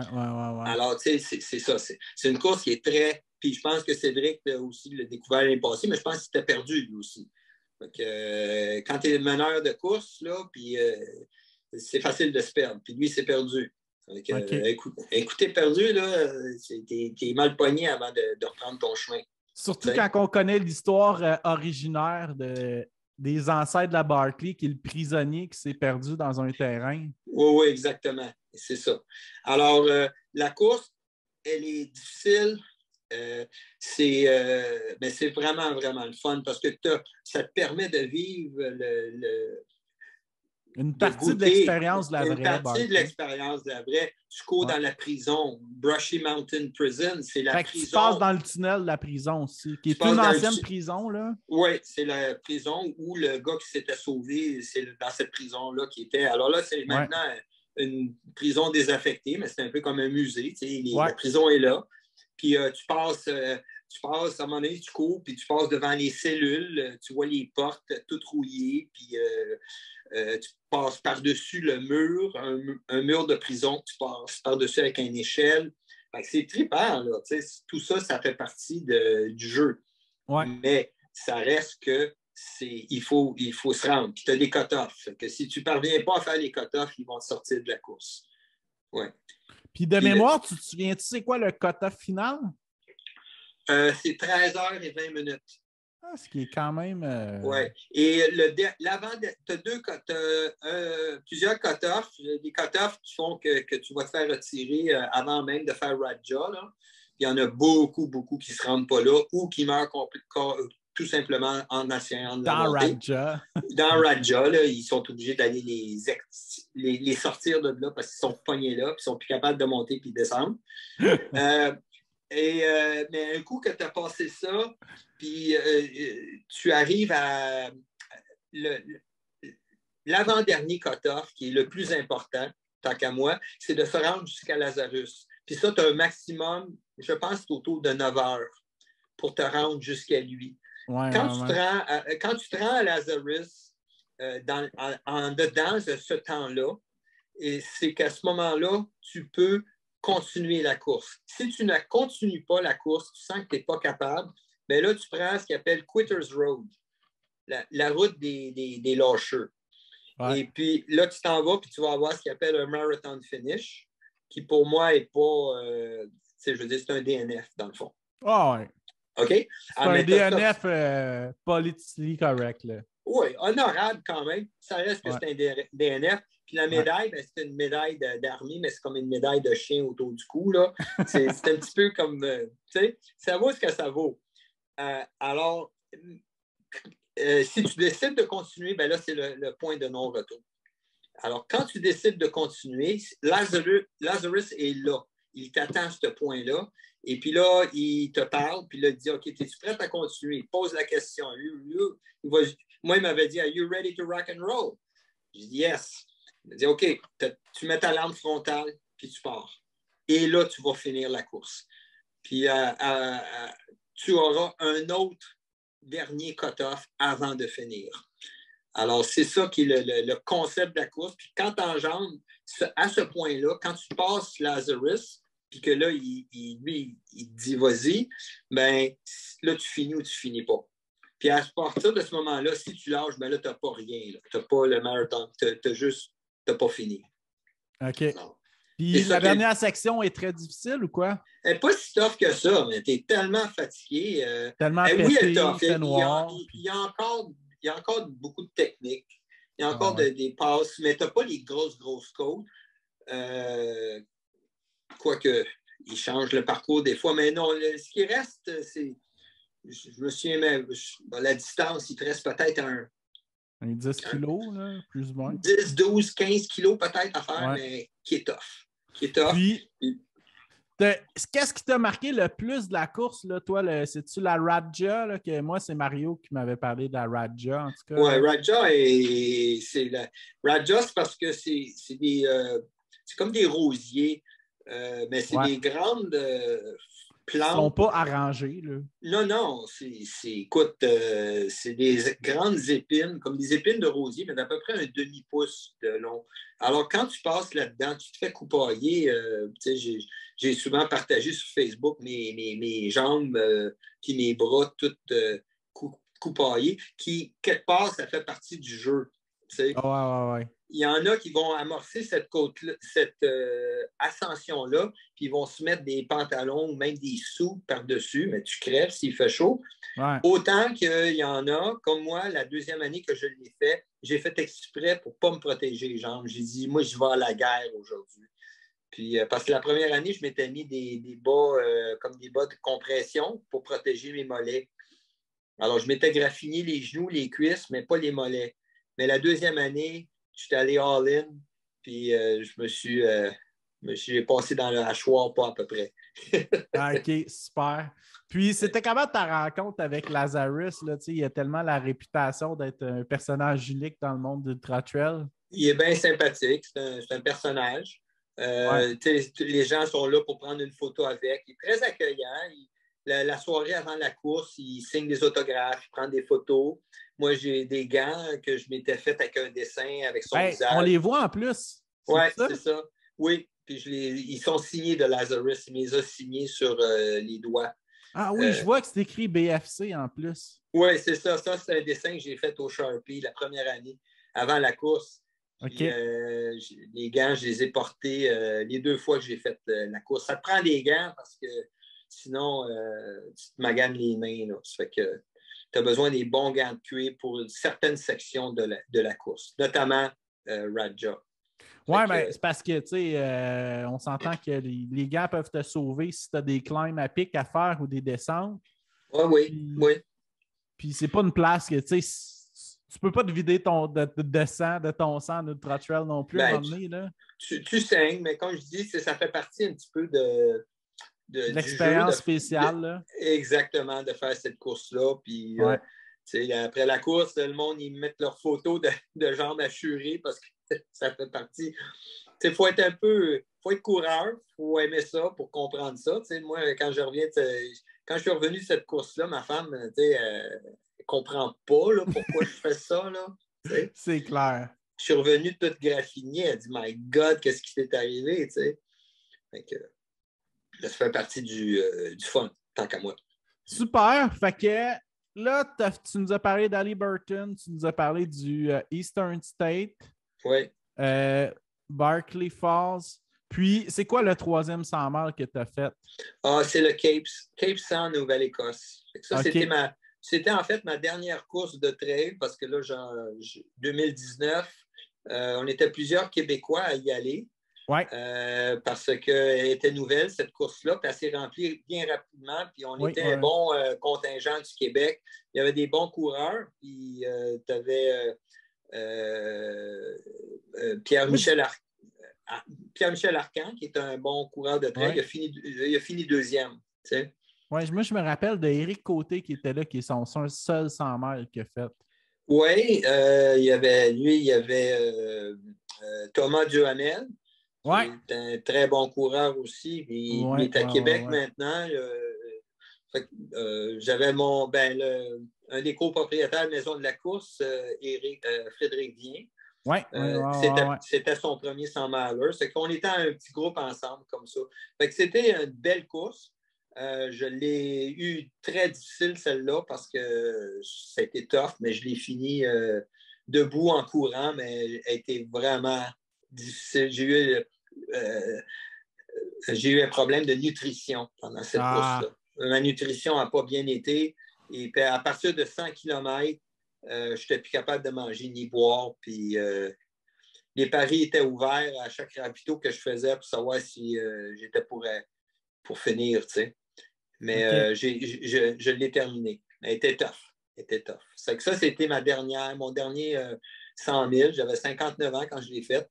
Là, j'aimerais en refaire au moins un autre, tu sais. Mais pas cette année. Cette année, je ne fais pas de trail. Là. J'ai décidé de ne pas en faire. OK, super. Ben écoute, on a vraiment fait un bon survol du parcours de trail, puis on s'est même attardé à ça pas mal. Oui. Fait que je pense qu'on est dû pour parler de Boston. Oui, Boston, écoute. On remonte, mettons, en 2009, je crois, ton premier, c'est ça? Non, en 2008. OK, excuse-moi, 2008. Oui, 2008, après que j'ai fait le... Tu sais, Boston, là, c'est une belle histoire. C'est une histoire qui a commencé avec un premier marathon. C'était mon deuxième marathon en vie. Bon, tu sais, Boston, depuis plusieurs années, encore là, tu sais, quand je l'ai fait, il est connu depuis longtemps. C'était la 126e édition là, cette année. Ouais. Alors, Boston, c'est le marathon pour plusieurs coureurs. C'est comme le marathon à faire. Puis le mont d'Everest du monde qui escalade. Ouais. Il y en a qui ne sont pas intéressés de faire Boston. Il y en a qui vont le faire une fois, c'est sur leur bucket list. Mais c'est un incontournable. Tu peux bien en penser ce que tu veux du marathon de Boston. Oui, c'est commercial. Oui, quand même, c'est une grosse machine. Mais ça reste que c'est le seul marathon qu'il faut que tu te qualifies. Alors, il faut se qualifier pour aller au marathon de Boston. Tu peux te qualifier, tu peux aller au marathon de New York, Chicago, Berlin, ces marathons-là. Oui, tu peux aller là avec des bons temps. Ça va te permettre de rentrer. Tu es un fast runner, tu vas avoir une place garantie. Mais il n'en reste pas moins que n'importe qui peut aller ces marathons-là parce que c'est un système de loterie. Puis aussi, tu peux y aller par une organisation. Tu peux littéralement... faire une levée de fonds. Là. Une levée de fonds. À Boston, tu peux faire une levée de fonds aussi. Il y a toujours chose que je ne savais pas. Oui, les charity runners, ça fait partie de l'héritage de Boston. C'est bien important pour eux autres. Mais ça fait partie de la culture américaine. Hein? C'est plus populaire aux États. Oui, puis ils ramassent des millions de dollars à tous les années. C'est gros, là. Ça fait que pour toutes sortes de maladies, etc. Donc, je pense que c'est pas loin de 20 % des coureurs, c'est des charity runners. Alors ça, souvent, c'est des gens qui ne seront jamais capables de se qualifier. Alors, ils se disent, OK, je vais ramasser 5 000 ou 10 000 $, puis je vais aller faire le marathon de Boston. Alors, ça, c'est ça. Mais pour le reste, c'est quand même, il faut que tu te qualifies. Ça devient un challenge. Tu avais 450 coureurs du Québec cette année. Il y en a eu des fois 500-600. Tant que ça?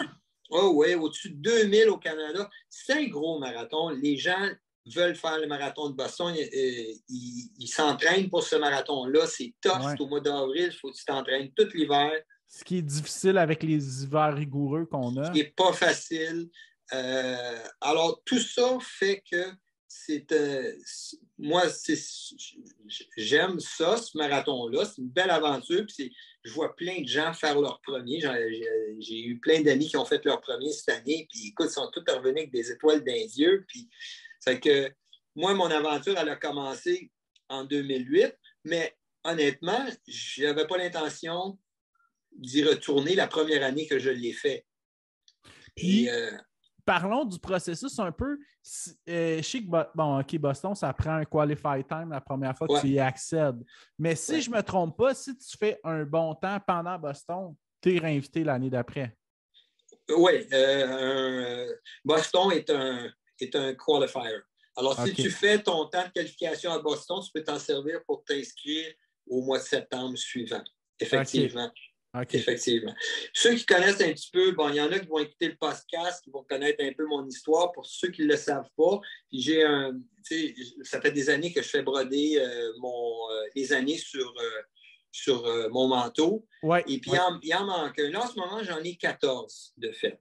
C'était le 14e. Il m'en manque un, c'est l'année 2009. Puis 2009, je ne l'ai pas fait parce que quand j'ai fait la première année, puis je suis revenu de mon marathon de Boston, il ne faut pas oublier que ça faisait juste 2 ans que je courais. Je baignais là-dedans. Je parlais rien que de ça. Ma femme était pas mal tannée de m'entendre parler de course à pied. Et puis quand j'ai fait Boston, quand je suis revenu, elle dit, bon, tu l'as fait, là, ton Boston, là, tu ne vas pas faire ça à tous les On va années. passer à autre chose. On va passer à autre chose. Puis moi, j'avais dit, non, je ne retourne pas. Fait qu'en 2009, je ne suis pas allé à Boston. J'ai fait le marathon d'Ottawa à place. Qui est sensiblement dans les mêmes dates, 1 mois et demi plus tard. Oui, c'est ça, au mois de mai.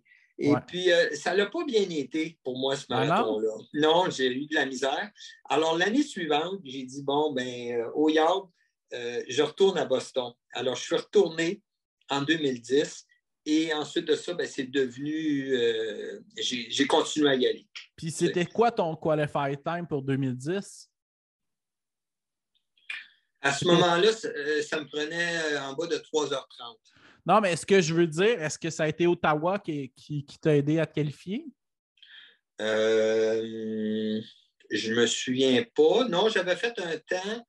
J'avais un temps à l'automne qui me permettait d'y retourner. Ah, OK, parfait. Oui. Alors, j'avais utilisé mon temps que j'avais couru à l'île du Prince-Édouard. J'avais fait 3h12, que c'était largement suffisant pour pouvoir y aller. Puis d'année en année, j'ai toujours pu me requalifier. Puis, tu sais, Boston, c'est ça, je l'ai commencé, je l'ai arrêté. Là, en 2010, j'ai continué. J'ai été pour arrêter en 2013. Mais là, il y a eu les bombes. Fait que là, je suis retourné parce que là, mes amis ont dit il faut qu'on retourne à Boston. Il y a eu les bombes. On ne se laissera pas avoir par les terroristes. Fait que, alors, c'est comme ça que c'est devenu une course que j'ai continué à faire à toutes les années. Et puis, là, je suis rendu à 14, puis j'en ai 13 consécutifs de fait. OK. Et mon projet maintenant, c'est d'en faire 25 consécutifs. Ah ouais, OK. Qui va m'amener à 72, 73 ans. Alors, ça, c'est mon projet des prochaines années. Juste te dire comment est-ce que j'aime ce marathon-là, puis que je me trouve, il faut que je me trouve des défis. Par curiosité pour nos auditeurs et auditrices et ma curiosité, ta femme, comment elle prend ça maintenant? Elle est habituée. Elle sait que c'est ma passion. Puis elle me laisse aller faire mes courses, mais tu sais, j'en donne aussi, là, tu sais. Ouais. Tu compenses ailleurs. Oui, c'est ça. Puis pendant des années, j'étais souvent pas là. Je courais avec un club de course 5 fois par semaine. Depuis les dernières années, j'ai changé mes habitudes aussi, puis pour qu'on puisse avoir du temps ensemble. Mais c'est sûr que ça prend une grosse partie de mon temps, courir, tu sais. Ouais. Mais j'en profite pour courir à ma job ou revenir de ma job en courant. Ça fait que ça, dans ce temps-là, que je sois en transport en commun ou en courant, je peux faire ma course puis ça ne dérange pas personne. T'sais.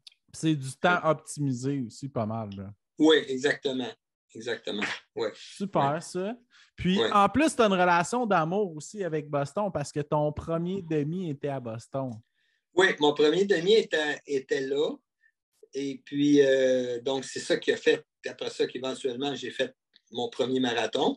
Puis, là, le fait de vouloir continuer, là, d'en faire 25, ça, c'est parce que il y a un club qui existe, ça s'appelle le QCC, c'est le Quarter Century Club. Alors ça, c'est tous les coureurs qui ont 25 marathons de Boston, mais consécutifs. Okay. Donc, tu ne peux pas manquer une année. Si tu manques une année, c'est fini. Bon, la pandémie a donné un petit peu une chance là-dedans. Il y en a qui n'ont pas couru, mais moi, finalement, je n'ai pas brisé la séquence parce que celui de la pandémie, je l'ai quand même couru en virtuel, mais il compte. Ouais. Moi, je l'ai compté celui de... Qui était 2020 ou 2021? 2020. OK. 2020. 2021, on l'a couru à Boston, mais au mois d'octobre. Et là, j'ai entrepris de continuer ça pendant 25 ans. Donc, il me reste 12 années encore à faire ça. Puis, que ça, c'est un autre challenge. Parce que je me donne des challenges, mais à un moment donné, je ne pourrais pas tout le temps faire des 100 milers. La BSC, je vais peut-être y retourner. Si je ne retourne pas, pour le fun. Puis là, je vieillis, j'ai 62 ans. Là, le recovery time n'est pas aussi rapide aussi en vieillissant. Hein? C'est certain. C'est certain qu'on. Je partageais aujourd'hui sur Facebook un souvenir d'il y a 11 ans, une course de 10 km que j'ai couru en 38 minutes et 34 secondes, 2 semaines après un Boston. Wow!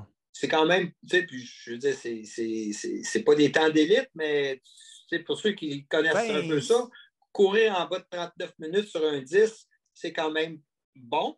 Et sub 40, 10 km, c'est très bon. Là. C'est solide quand même. Puis ça, c'est 2 semaines après Boston. Alors, dans ces années-là, souvent, je courais un 10 km 1 semaine ou 2 après un marathon, puis je rentrais des temps en bas de 40 minutes. Mon temps de récupération était vraiment... il était un petit peu même plus que la normale, mais il était certainement plus rapide que maintenant. Je ne ferais pas ça aujourd'hui, puis là, je suis plus capable de courir en bas de 40 minutes sur 10. J'ai couru 41 l'année passée, mais c'est de plus en plus difficile de faire des temps comme ça. Quand tu vieillis, là, il faut faire face à la réalité. C'est ça, surtout quand on ajoute 6000 km certaines années en plus. Oui, c'est ça. Quand on fait des folies de longue distance, là, puis ça me finit par me blesser aussi, là, mais là, ça va bien. Là, c'est pour ça que cette année, je ne fais pas d'ultramarathon pour me concentrer juste sur le marathon. Ouais. Alors, je viens de faire Boston. J'ai fait 3h26. Ça, c'est bien parce que je reviens d'une blessure l'année passée. Puis, est-ce que c'est un temps qui est qualificatif? Ah oui, par 24 minutes. Ah, OK. Ouais. Fait que la soixantaine t'a avantagé. Là, parce que ça t'avantage. C'est ça que j'allais dire. À chaque tranche de 5 ans, les temps qualifiers s'améliorent un peu. Oui. Ma tranche d'âge maintenant, 60-64, c'est 3h50. Ah, donc, OK. Mon défi, c'était d'aller faire en bas de 3h50 il y a 2 semaines parce que je n'avais plus de qualifier. Mon dernier qualifier, c'était à Toronto. J'avais fait 3h14 à 59. J'ai pu m'en servir pendant plusieurs fois à cause de la pandémie, mais là, je n'avais plus de temps. Donc, pour m'inscrire pour 2023, j'avais besoin d'un temps. Et quand j'ai fait au mois d'octobre, j'avais une blessure, j'ai fait 3h57. Je n'ai même pas réussi à faire en bas de 3h50. Donc, c'était mon défi. Tu l'as fait quand même. Oui, je l'ai fait. J'ai fait pour le compléter. Mais là, mon défi, il y a 2 semaines, c'était de faire en bas de 3h50. Ouais. Puis si j'aurais pu faire 3h40, j'aurais été content. 3h30, j'aurais été super content. Puis, finalement, j'ai fait 3h26. Donc, j'ai rien à me plaindre. Puis là, merci. Puis mon objectif pour l'automne à Chicago, c'est d'essayer d'améliorer ça, faire un 3-10, 3-15.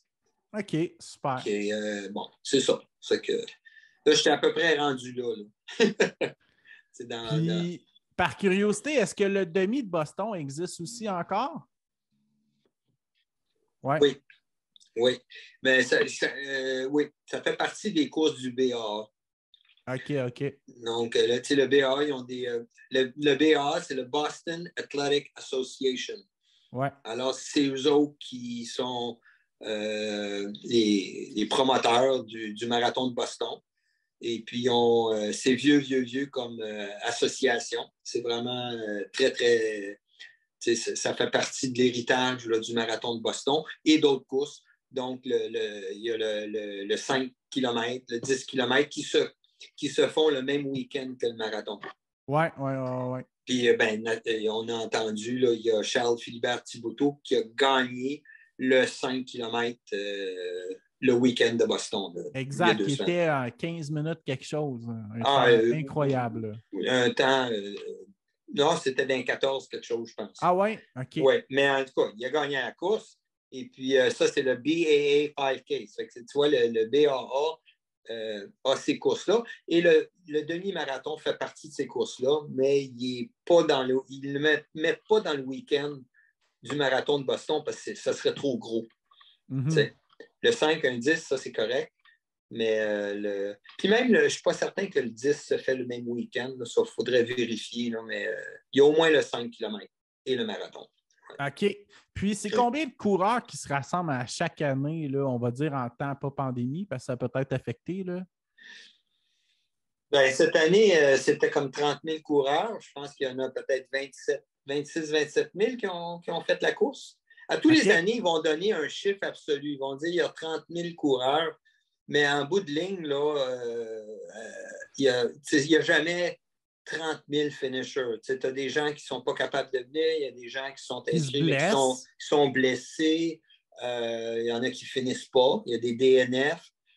Quoique, il y a quand même un haut taux de réussite du marathon de Boston, quand même. Surtout que ça prend un qualifier time. Fait que je veux dire, quelqu'un qui court 5 heures sur le marathon, à moins qu'il fasse une levée de fond, techniquement, il ne va pas faire Boston. Pas vraiment. Je ne sais pas si... Ben, les temps,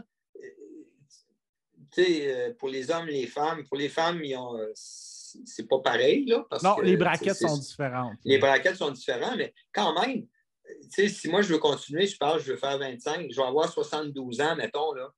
Si je veux encore me qualifier, ça va me prendre 4h20. 4h20, un marathon pour un homme de 72 ans, c'est quand un bon même... défi. Il faut le faire. Là. Je ne suis pas rendu là, mais je me dis ça va être un bon challenge. Là.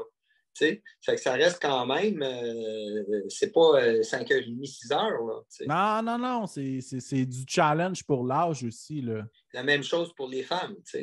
Ouais. Fait que, à tous les niveaux d'âge, ça reste que il faut que tu travailles. C'est un nouveau défi. Oui, exactement. Ouais. Puis, avant qu'on commence l'entrevue enregistrée, tu me parlais d'un monsieur qui a une trentaine de Boston. Oui, ben, j'ai fait des recherches parce que je voulais savoir s'il y avait quelqu'un au Québec qui avait des marathons consécutifs. De 25, là. De 25 et plus. Et c'est mon ami Simon Garneau, que tu connais aussi, qui est un coureur qui a fait Boston d'ailleurs. Plusieurs fois, il a fait 100 miles. 10 ou 11 fois. Là. Ouais. Et lui aussi, c'est consécutif. Il m'a trouvé de l'information. Puis c'est un monsieur de Saint-Jean-Chrysostome que je ne connaissais pas. Son nom, c'est Goulet, Monsieur Goulet. J'ai oublié son petit nom. Et puis, il y en a 33. Ça serait lui qui aurait le record au Québec de marathon consécutif. Ils sont tous consécutifs en plus? Oui. Wow! Oui, okay. Parce qu'il y en a des coureurs qui ont fait le marathon de Boston au Québec une vingtaine de fois et plus, mais pas consécutif. Mais lui, il y a un record de année après année. Ben, consécutif, ça rajoute beaucoup à la donne. Là. Ben, c'est que c'est... faire n'importe quoi année après année, je pense que c'est quelque chose, là. Que ce soit ça ou autre chose, tu sais. C'est clair. Mais oui, Boston, année après année. D'un temps de marathon qui est respectable. Là. Oui, si tu le fais. Je pense que à mesure que les coureurs vieillissent, ils peuvent peut-être négocier avec le marathon de Boston et dire, regarde, je suis plus capable de faire le temps de qualification, mais je suis rendu à 35, 36, je peux-tu y retourner, puis ils vont les laisser aller. Là, tu sais. Ça doit, ouais. Oui. Par respect, tout. C'est ça. Mais c'est un... Moi, quand j'ai entendu parler de ça, j'ai trouvé que, premièrement, un peu comme les ultramarathons, j'ai trouvé ça complètement capoté de vouloir faire ça pendant tant d'années, année après année. C'était pas mon intention, mais là, c'est devenu un projet. Et puis, fait que, le record, c'est 54. Oui. Et le monsieur qui devait essayer cette année de faire 55 n'a pas pu. Il est arrivé quelque chose. J'ai lu récemment, c'est que son streak s'est arrêté cette année. Je pense qu'il était malade juste avant le marathon. Okay. Et puis, il n'a pas pu compléter. Son nom, c'est Benjamin Beach. C'est un gars du Massachusetts. Okay. Et puis, il dit, tiens, maintenant le record. Son record s'est arrêté avec lui à 54. C'est vraiment impressionnant. Oui, fait que ça, c'est des histoires intéressantes qu'il y a autour de de ce marathon-là. Tu sais. Ouais. Ben, un des trucs que je trouve quand même intéressant à parler parce que ça s'est passé récemment, il y a Mélodie Gilbert que j'ai reçue sur le podcast, Ouais, 8e épisode, qui a été la femme la plus oui, rapide oui. québécoise. Ça a fait un très, très bon temps, oui. Oui. Ouais. 2h45, je pense, qu'elle a Ouais, fait. c'est ça. Je sais que c'est sub 2,50, mais ouais, Ouais. exactement. Ouais. Ah, écoute, moi, année après année, je suis toujours impressionné par les temps du monde, puis juste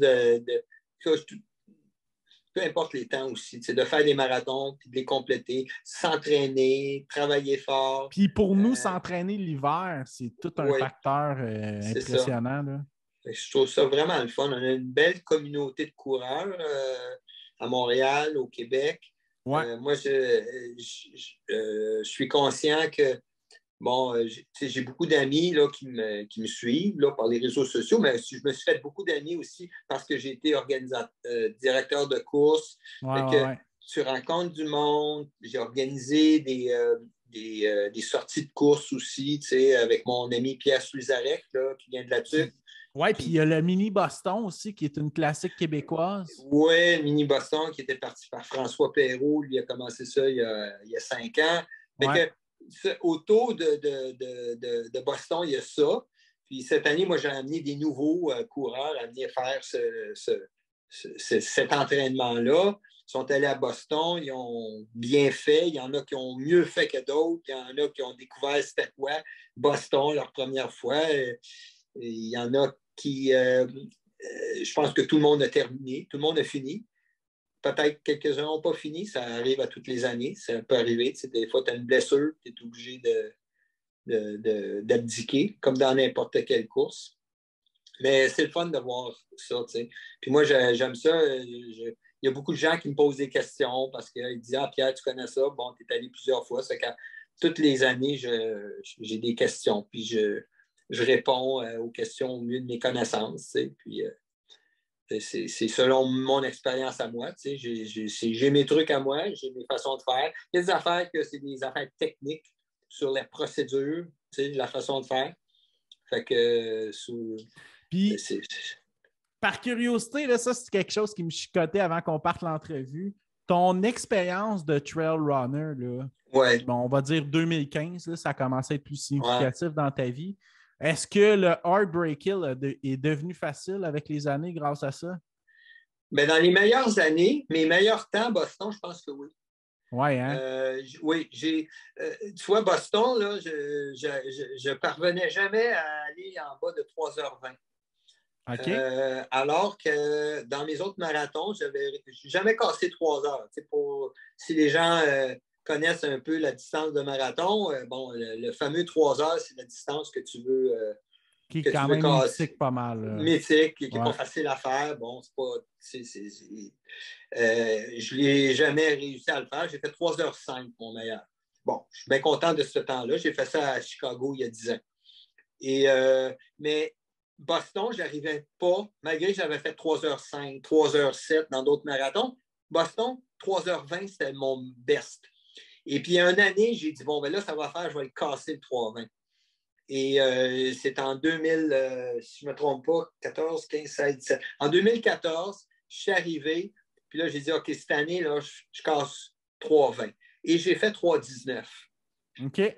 Et puis, j'ai mieux couru. Puis, je m'étais dit, il faut que je le cours mieux, ce marathon-là. Je pars tout le temps trop vite. Je me pète d'un côte en descendant. J'ai plus d'énergie pour monter les côtes. Je ne le fais pas comme il faut. Je le fais bien, mais pas comme je devrais. Alors, j'ai fait 3h19. L'année suivante, j'ai amélioré de 6 minutes. J'ai fait 3h13. Wow. Et ça, c'est en 2015, quand j'ai commencé à faire de la trail. Alors, pour répondre à ta question, là, j'ai commencé à faire de la trail, j'ai commencé à faire de la côte, j'ai commencé à faire beaucoup plus d'endurance. 2016, j'ai fait 3h11 à Boston. Et l'année suivante, 3h11 encore. Donc, ça, c'était mes années. 15, 16, 17, c'était mes grosses années de trail. 2018, j'ai été blessé. 2019, j'ai fait mon dernier 100 miles. C'est qu'on peut dire un 5 ans là, de trail, mais dans ces années-là, j'ai réussi à mieux faire Boston et à mieux courir la fameuse côte puis finir avec Heartbreak Hill. Oui, parce qu'il est un petit peu une classique. Tu sais, à Montréal, ben, le parcours a changé, mais tout le monde me parlait, moi, la côte de Berry. Puis quand je suis arrivé là avec mon expérience de trail runner, j'ai fait, voyons donc, de quoi qu'ils parlent les Montréalais? C'est un faux plat. C'est clair que quand on parle, même les côtes de Boston, là, si tu fais juste la section des côtes de Boston puis tes cours, ça n'a rien à voir à aller faire du gros dénivelé de montagne. La lieutenant Dan à Bromont ou peu importe. Oui, c'est pas pareil, mais c'est pas ce genre de dénivelé-là. C'est des faux plats montants, c'est de la côte, mais qui dure sur 1 kilomètre ou 2, tu sais. Oh, plus que ça. Les côtes commencent à 25-26 km, ça dure jusqu'à 34. Fait que OK. Oui, tu en as de la côte. Mais c'est que les côtes arrivent justement après 25-26 km de course. Puis après que tu as fini tes côtes, tu as un autre 8 km à faire. C'est où les côtes montent, l'ascension commence. Il y en a qui sont bons d'un côte, il y en a qui sont moins bons d'un côte. Il y a des années que je les ai marchés. Cette année, je les ai courus sans arrêt. J'ai été capable de quand même garder un bon rythme. Je n'ai pas eu de crainte. Écoute, c'est jamais pareil. Ça peut varier. On essaie de trouver des façons de mieux le faire. Puis il y a des années que tu as tout fait comme il faut, puis là, ça va juste pas bien cette journée-là. Ça va arriver. On a parlé de nutrition, ton dernier 100 miles. La nutrition, c'est tellement quelque chose d'important aussi. Oui. Puis j'ai des nouvelles choses que je vais vouloir essayer dans mes prochains 100 milers. Je pense que je peux améliorer. Puis l'amélioration que je pense que je vais apporter, ça va être peut-être dans le choix de mes produits. Fait que je vais tester des nouvelles affaires. Je vais faire une plug, là, mais il y a des produits NAC. On en parlait tantôt, mais William de NAC, qui est un des fondateurs, était mon co-chambreur à Boston cette année. On a beaucoup parlé. Ils font beaucoup de R&D, eux autres, puis ils développent des produits, mais vraiment pour l'ultra-distance. En fait, Mélodie Gilbert avait des gels tests cette année. C'est ça. Et il y a des nouveaux produits qui sont en train de sortir. Là, ils ont sorti justement des nouvelles poudres pour mélanger avec de l'eau. Mais il y a aussi des nouveaux gels. Il y a quoi qu'ils sont en train de faire, ces gars-là, pour en avoir parlé avec William. Parce que c'est pas... Il y a beaucoup des produits, c'est pas fait pour l'ultra-endurance. Puis il y a des lacunes. Puis ensuite de ça, on est tous différents. On apprend sur le tas. Puis il y en a qui sont capables de manger des choses que d'autres ne sont pas capables. Il y a des gens qui sont véganes. Il y en a qui carburent sur la grosse viande. Dans les ultras, tu peux manger toutes sortes d'affaires. Ça dépend comment tu te sens. Comment ton système fonctionne. Puis tu parlais tantôt on parlait qu'on perd en rapidité en vieillissant, mais par contre, on gagne en expérience. Oui. Il y a de l'expérience là-dedans, puis c'est du essai-erreur. Il faut essayer les choses. C'est pour ça que les ultras, quand tu t'en vas là-dedans, moi, comme plusieurs autres, j'ai appris sur le tas. Il y a des choses qui ont marché, des choses qui n'ont pas marché.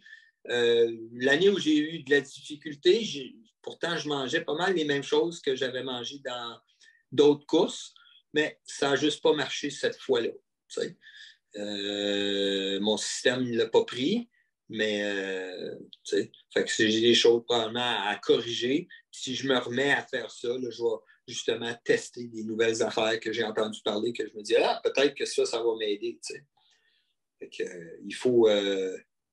comme j'ai découvert les gels pour la course, pour les marathons, ça me va très bien. C'est les Morten.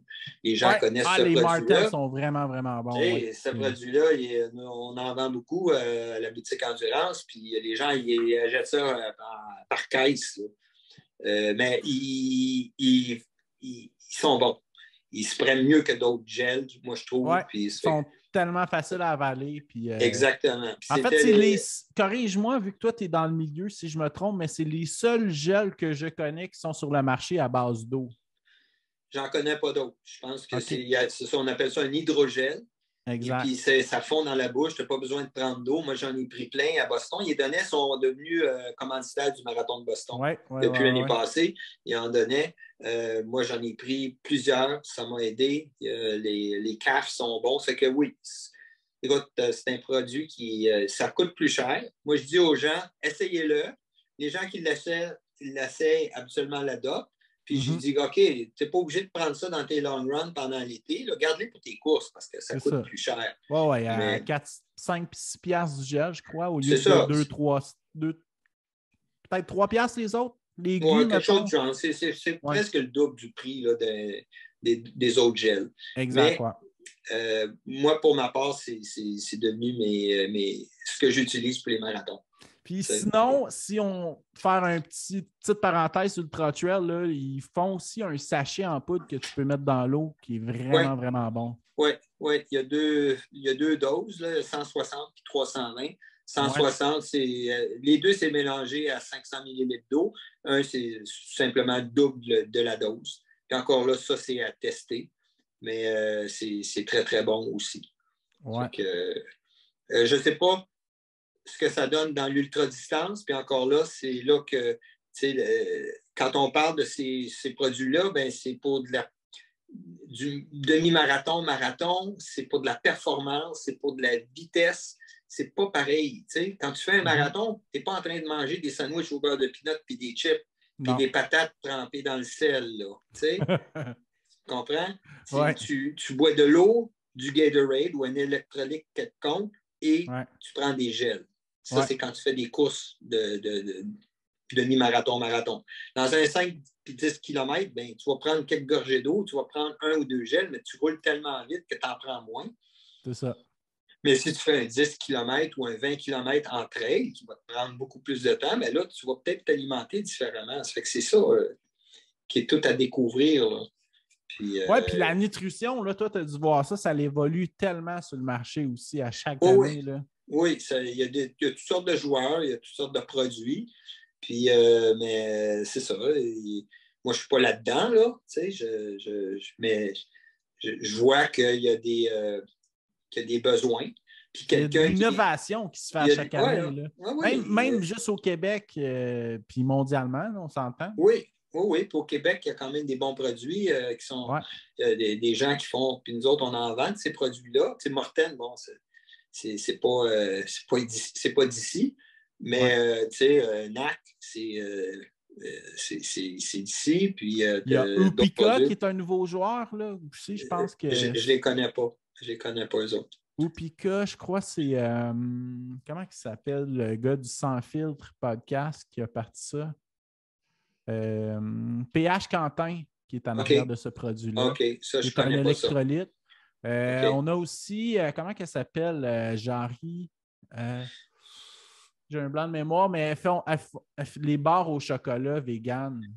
OK. Oui. Chronobar?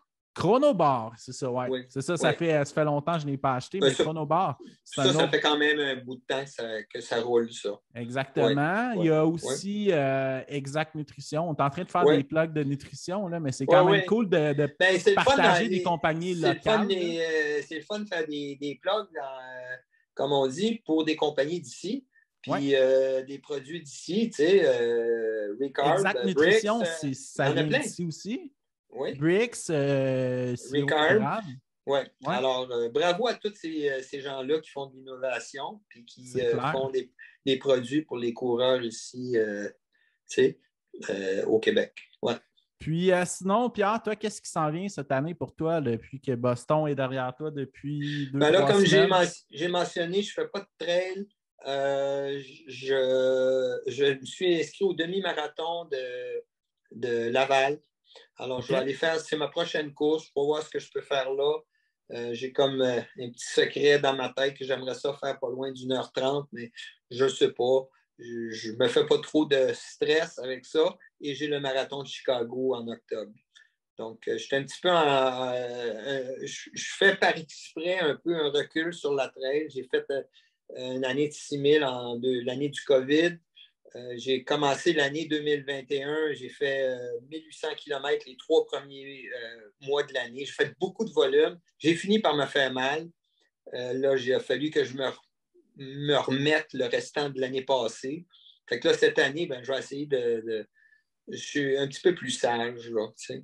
Mais Puis, question comme ça, est-ce que tu penses que ton année de 6000 km t'a hypothéqué un peu pour l'autre année d'après?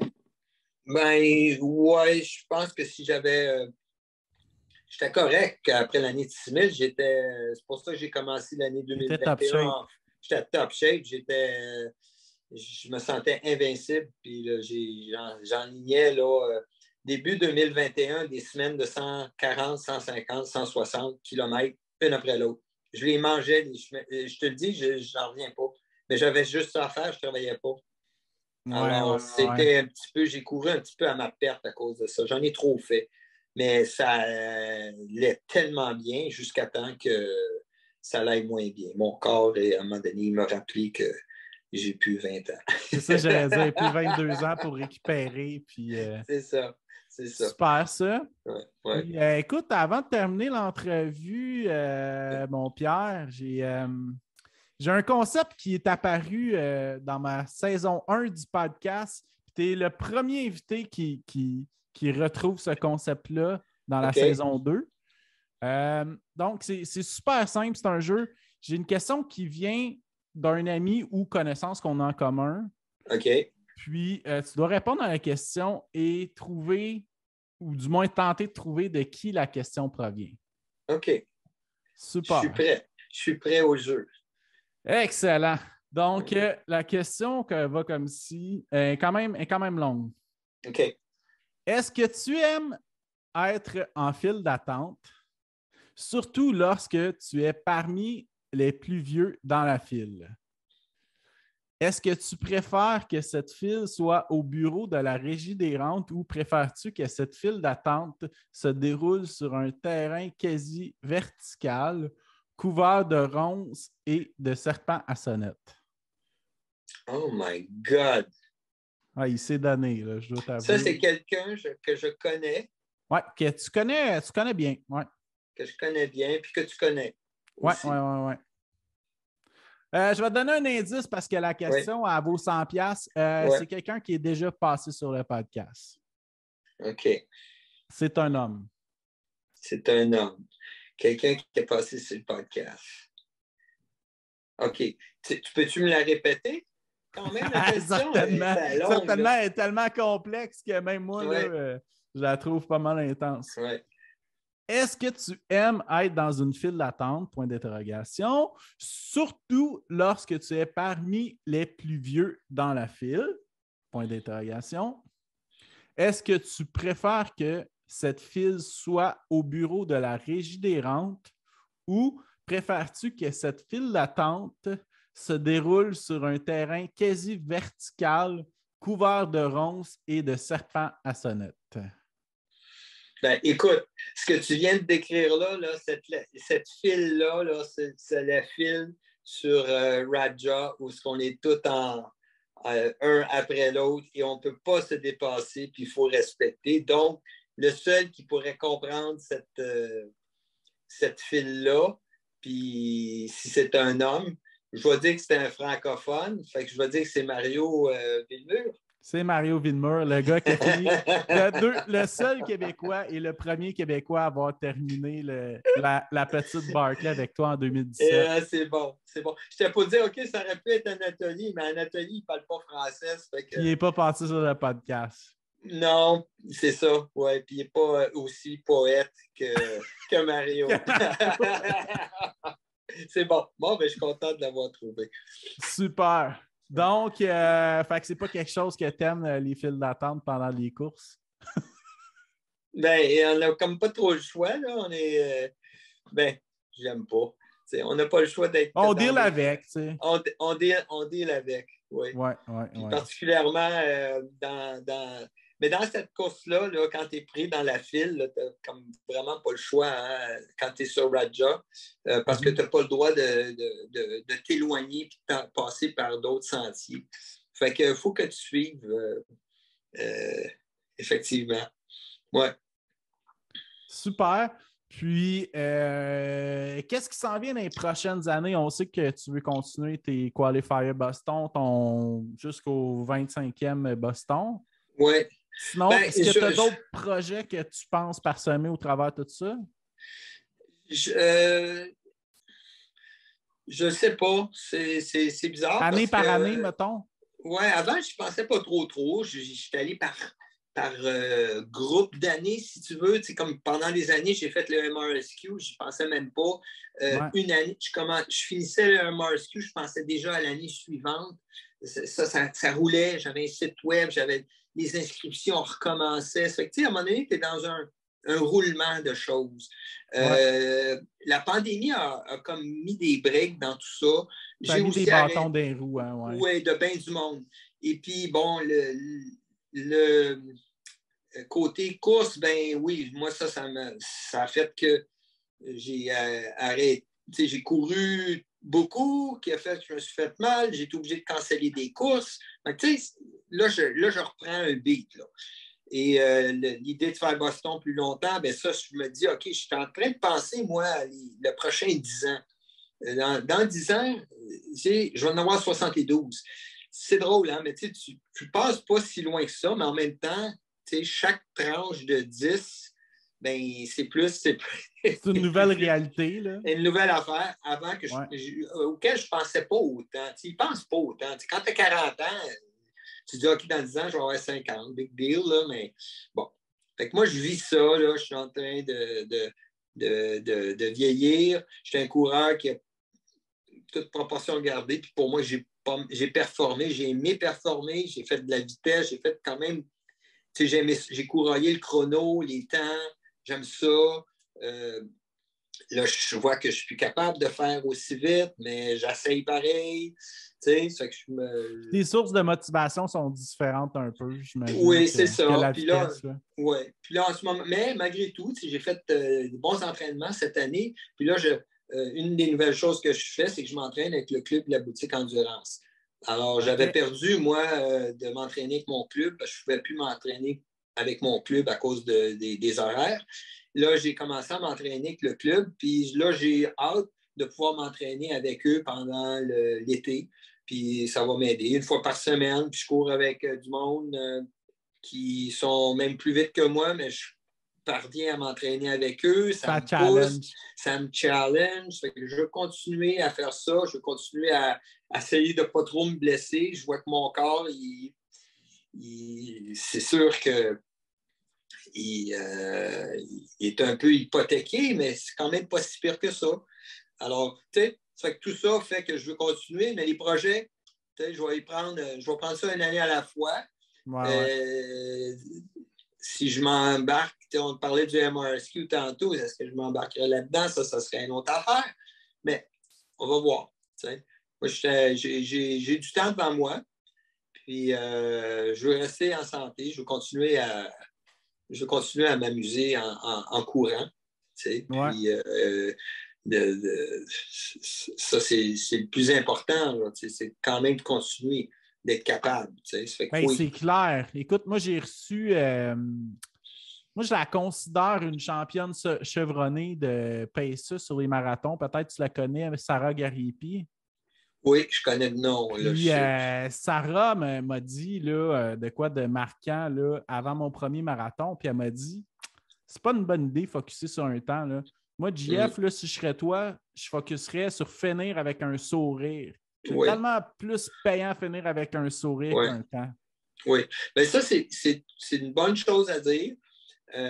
C'est la raison en partie pourquoi aussi j'ai commencé à faire de l'ultra, c'était pour moins focusser sur le temps. Ouais. Puis je pense que c'est une question d'équilibre parce que c'est le fun quand même de se donner des challenges. Mais si ça te consomme, ça tente, puis ça vient que là, tu n'as plus de fun à courir, bien là, il y a quelque chose qui manque. Ben, qui est négatif et toxique à quelque part même. C'est ça. Mon bon ami Arlen a une bonne année. Dans une des années où c'est avant peut-être que je fasse de la trail, puis j'étais souvent pas content, puis j'arrivais pas à faire mes temps, puis il m'avait demandé une bonne fois de même, il dit « Coudonc, mais si t'as pas l'air d'avoir du fun quand tu cours, Puis juste de même, puis ça m'avait fait réfléchir. Je me suis dit, ah, ça paraît. Mais c'est vrai. Dans le fond, pourquoi je fais ça? Tu sais, on n'est pas je ne suis pas un coureur élite, là. Je fais ça pour me garder en santé. Mais tu sais, tu ne gagnes pas ta vie à faire ça. On ne gagne pas notre vie à faire ça. Tu sais. Puis même ceux qui gagnent leur vie à faire ça, à un moment donné, il faut qu'ils se remettent en question aussi. Ils ne peuvent pas faire ça toute leur vie. C'est comme un joueur de hockey. Là. C'est ça. C'est ça. Alors, tu sais, ouais, il faut être un peu philosophe avec tout ça, mais en même temps, tu sais, moi, j'aime bien c'est bon de trouver un équilibre entre les deux quand même. Oui. Parce que, tu sais, aujourd'hui, j'ai enregistré un épisode avec la sœur Ailsa Amy, puis elle a une compétition très internationale en 2 semaines. C'est au Japon. Puis, tu sais, elle me disait qu'elle est quand même nerveuse, mais c'est bon, cette nervosité-là, parce que ça te garde sur le edge de vouloir performer, tu sais. Oui. Ah oui. Puis à ce niveau-là, je peux comprendre, là, les coureurs là, qui ont s'ils ont le potentiel d'avoir des bourses ou ils veulent de se rendre aux Olympiques. Ils veulent se rendre, là, on parle on parle de à un autre niveau, là. Mais en même temps, mais pour nous, ça compte autant ces leçons de vie-là, par contre, je pense. Ah oui. Puis pour eux autres aussi, ces jeunes-là, il faut qu'ils soient bien encadrés.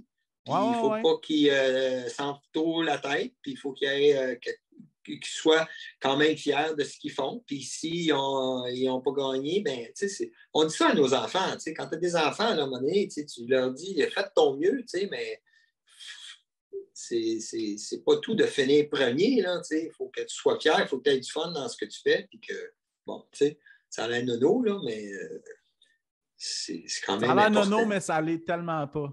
C'est ça.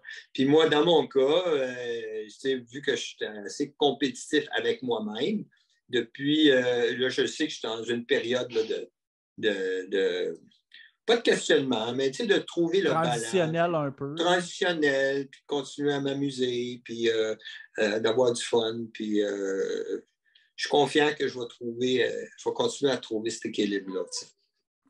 Bien, c'est super. Pierre, as-tu un mot de la fin en terminant? Gotta run. Écoute, Pierre, ça fut un plaisir de te parler. Puis, écoute, tu as le record du plus long podcast. Ça, il y en a qui vont rire quand ils vont entendre ça. Parce que quand tu commences à le faire parler, lui, il n'est pas arrêtable. Tu pourras couper au montage. Ah, ben non, ça va être ça. On va garder ça dans l'intégrale. Écoute, ben Pierre, je te souhaite de récupérer à 100% pour Chicago. Merci. Tes projets à venir. Puis de te rendre à 25 Boston consécutifs. On s'en reparlera. On va voir comment ça marche, ça. Ouais. Écoute, on s'en reparlera. L'an prochain, c'est le 15e. Oui. Écoute, ça va être le fun. Ça va être quand même un chiffron intéressant. Un beau chiffre. Puis j'ai d'autres amis là, qui arrivent à des 10, qui ont fait des 10 marathons de Boston. Une gang, là, des gens que je suis depuis plusieurs années. Puis on était une belle gang là, de gens ça fait des années qui font ça. Puis là, tu as des nouveaux qui commencent. Puis ça va être eux autres dans 10 ans là, qui vont en parler. Là, des gars, des filles, plein de monde. C'est que c'est le fun. Ouais. Super, ça. Okay. Ben, en tout cas, puis merci, Pierre, de faire ce que tu fais. Je ne sais pas si quelqu'un te l'a déjà dit avant, mais d'être une personne motivante, inspirante au Québec, d'avoir soutenu un des plus vieux ultramarathons québécois aussi. Là. Ben, merci. En toute humilité, là, mais je l'apprécie. Je le dis tout le temps. Je sais que à un moment donné, tu as une tribune un peu, là, puis tu parles, puis j'aime ça partager là-dessus, c'est clair, fait que je le fais avec plaisir, puis j'aime ça aussi, écouter les histoires des autres, là. J'en mange, là, obviously, là, j'aime ça. Ça fait que, ça paraît que tu es un vrai passionné, là. Mais c'est bien apprécié de ce que tu dis, là, merci. Ça fait plaisir. Puis je vais te souhaiter aussi un autre Barkley Fall classique parce que c'est quelque chose qui t'allume aussi. Oui, peut-être. On va voir. Je vais certainement me réinscrire et on verra. Ouais. Super. Ben écoute, bonne continuité dans tes projets, Pierre. Puis on garde l'œil sur le MRSQ peut-être pour retour l'an prochain. Parfait. Excellent. Merci beaucoup. Super. OK. Bye-bye. Salut bien.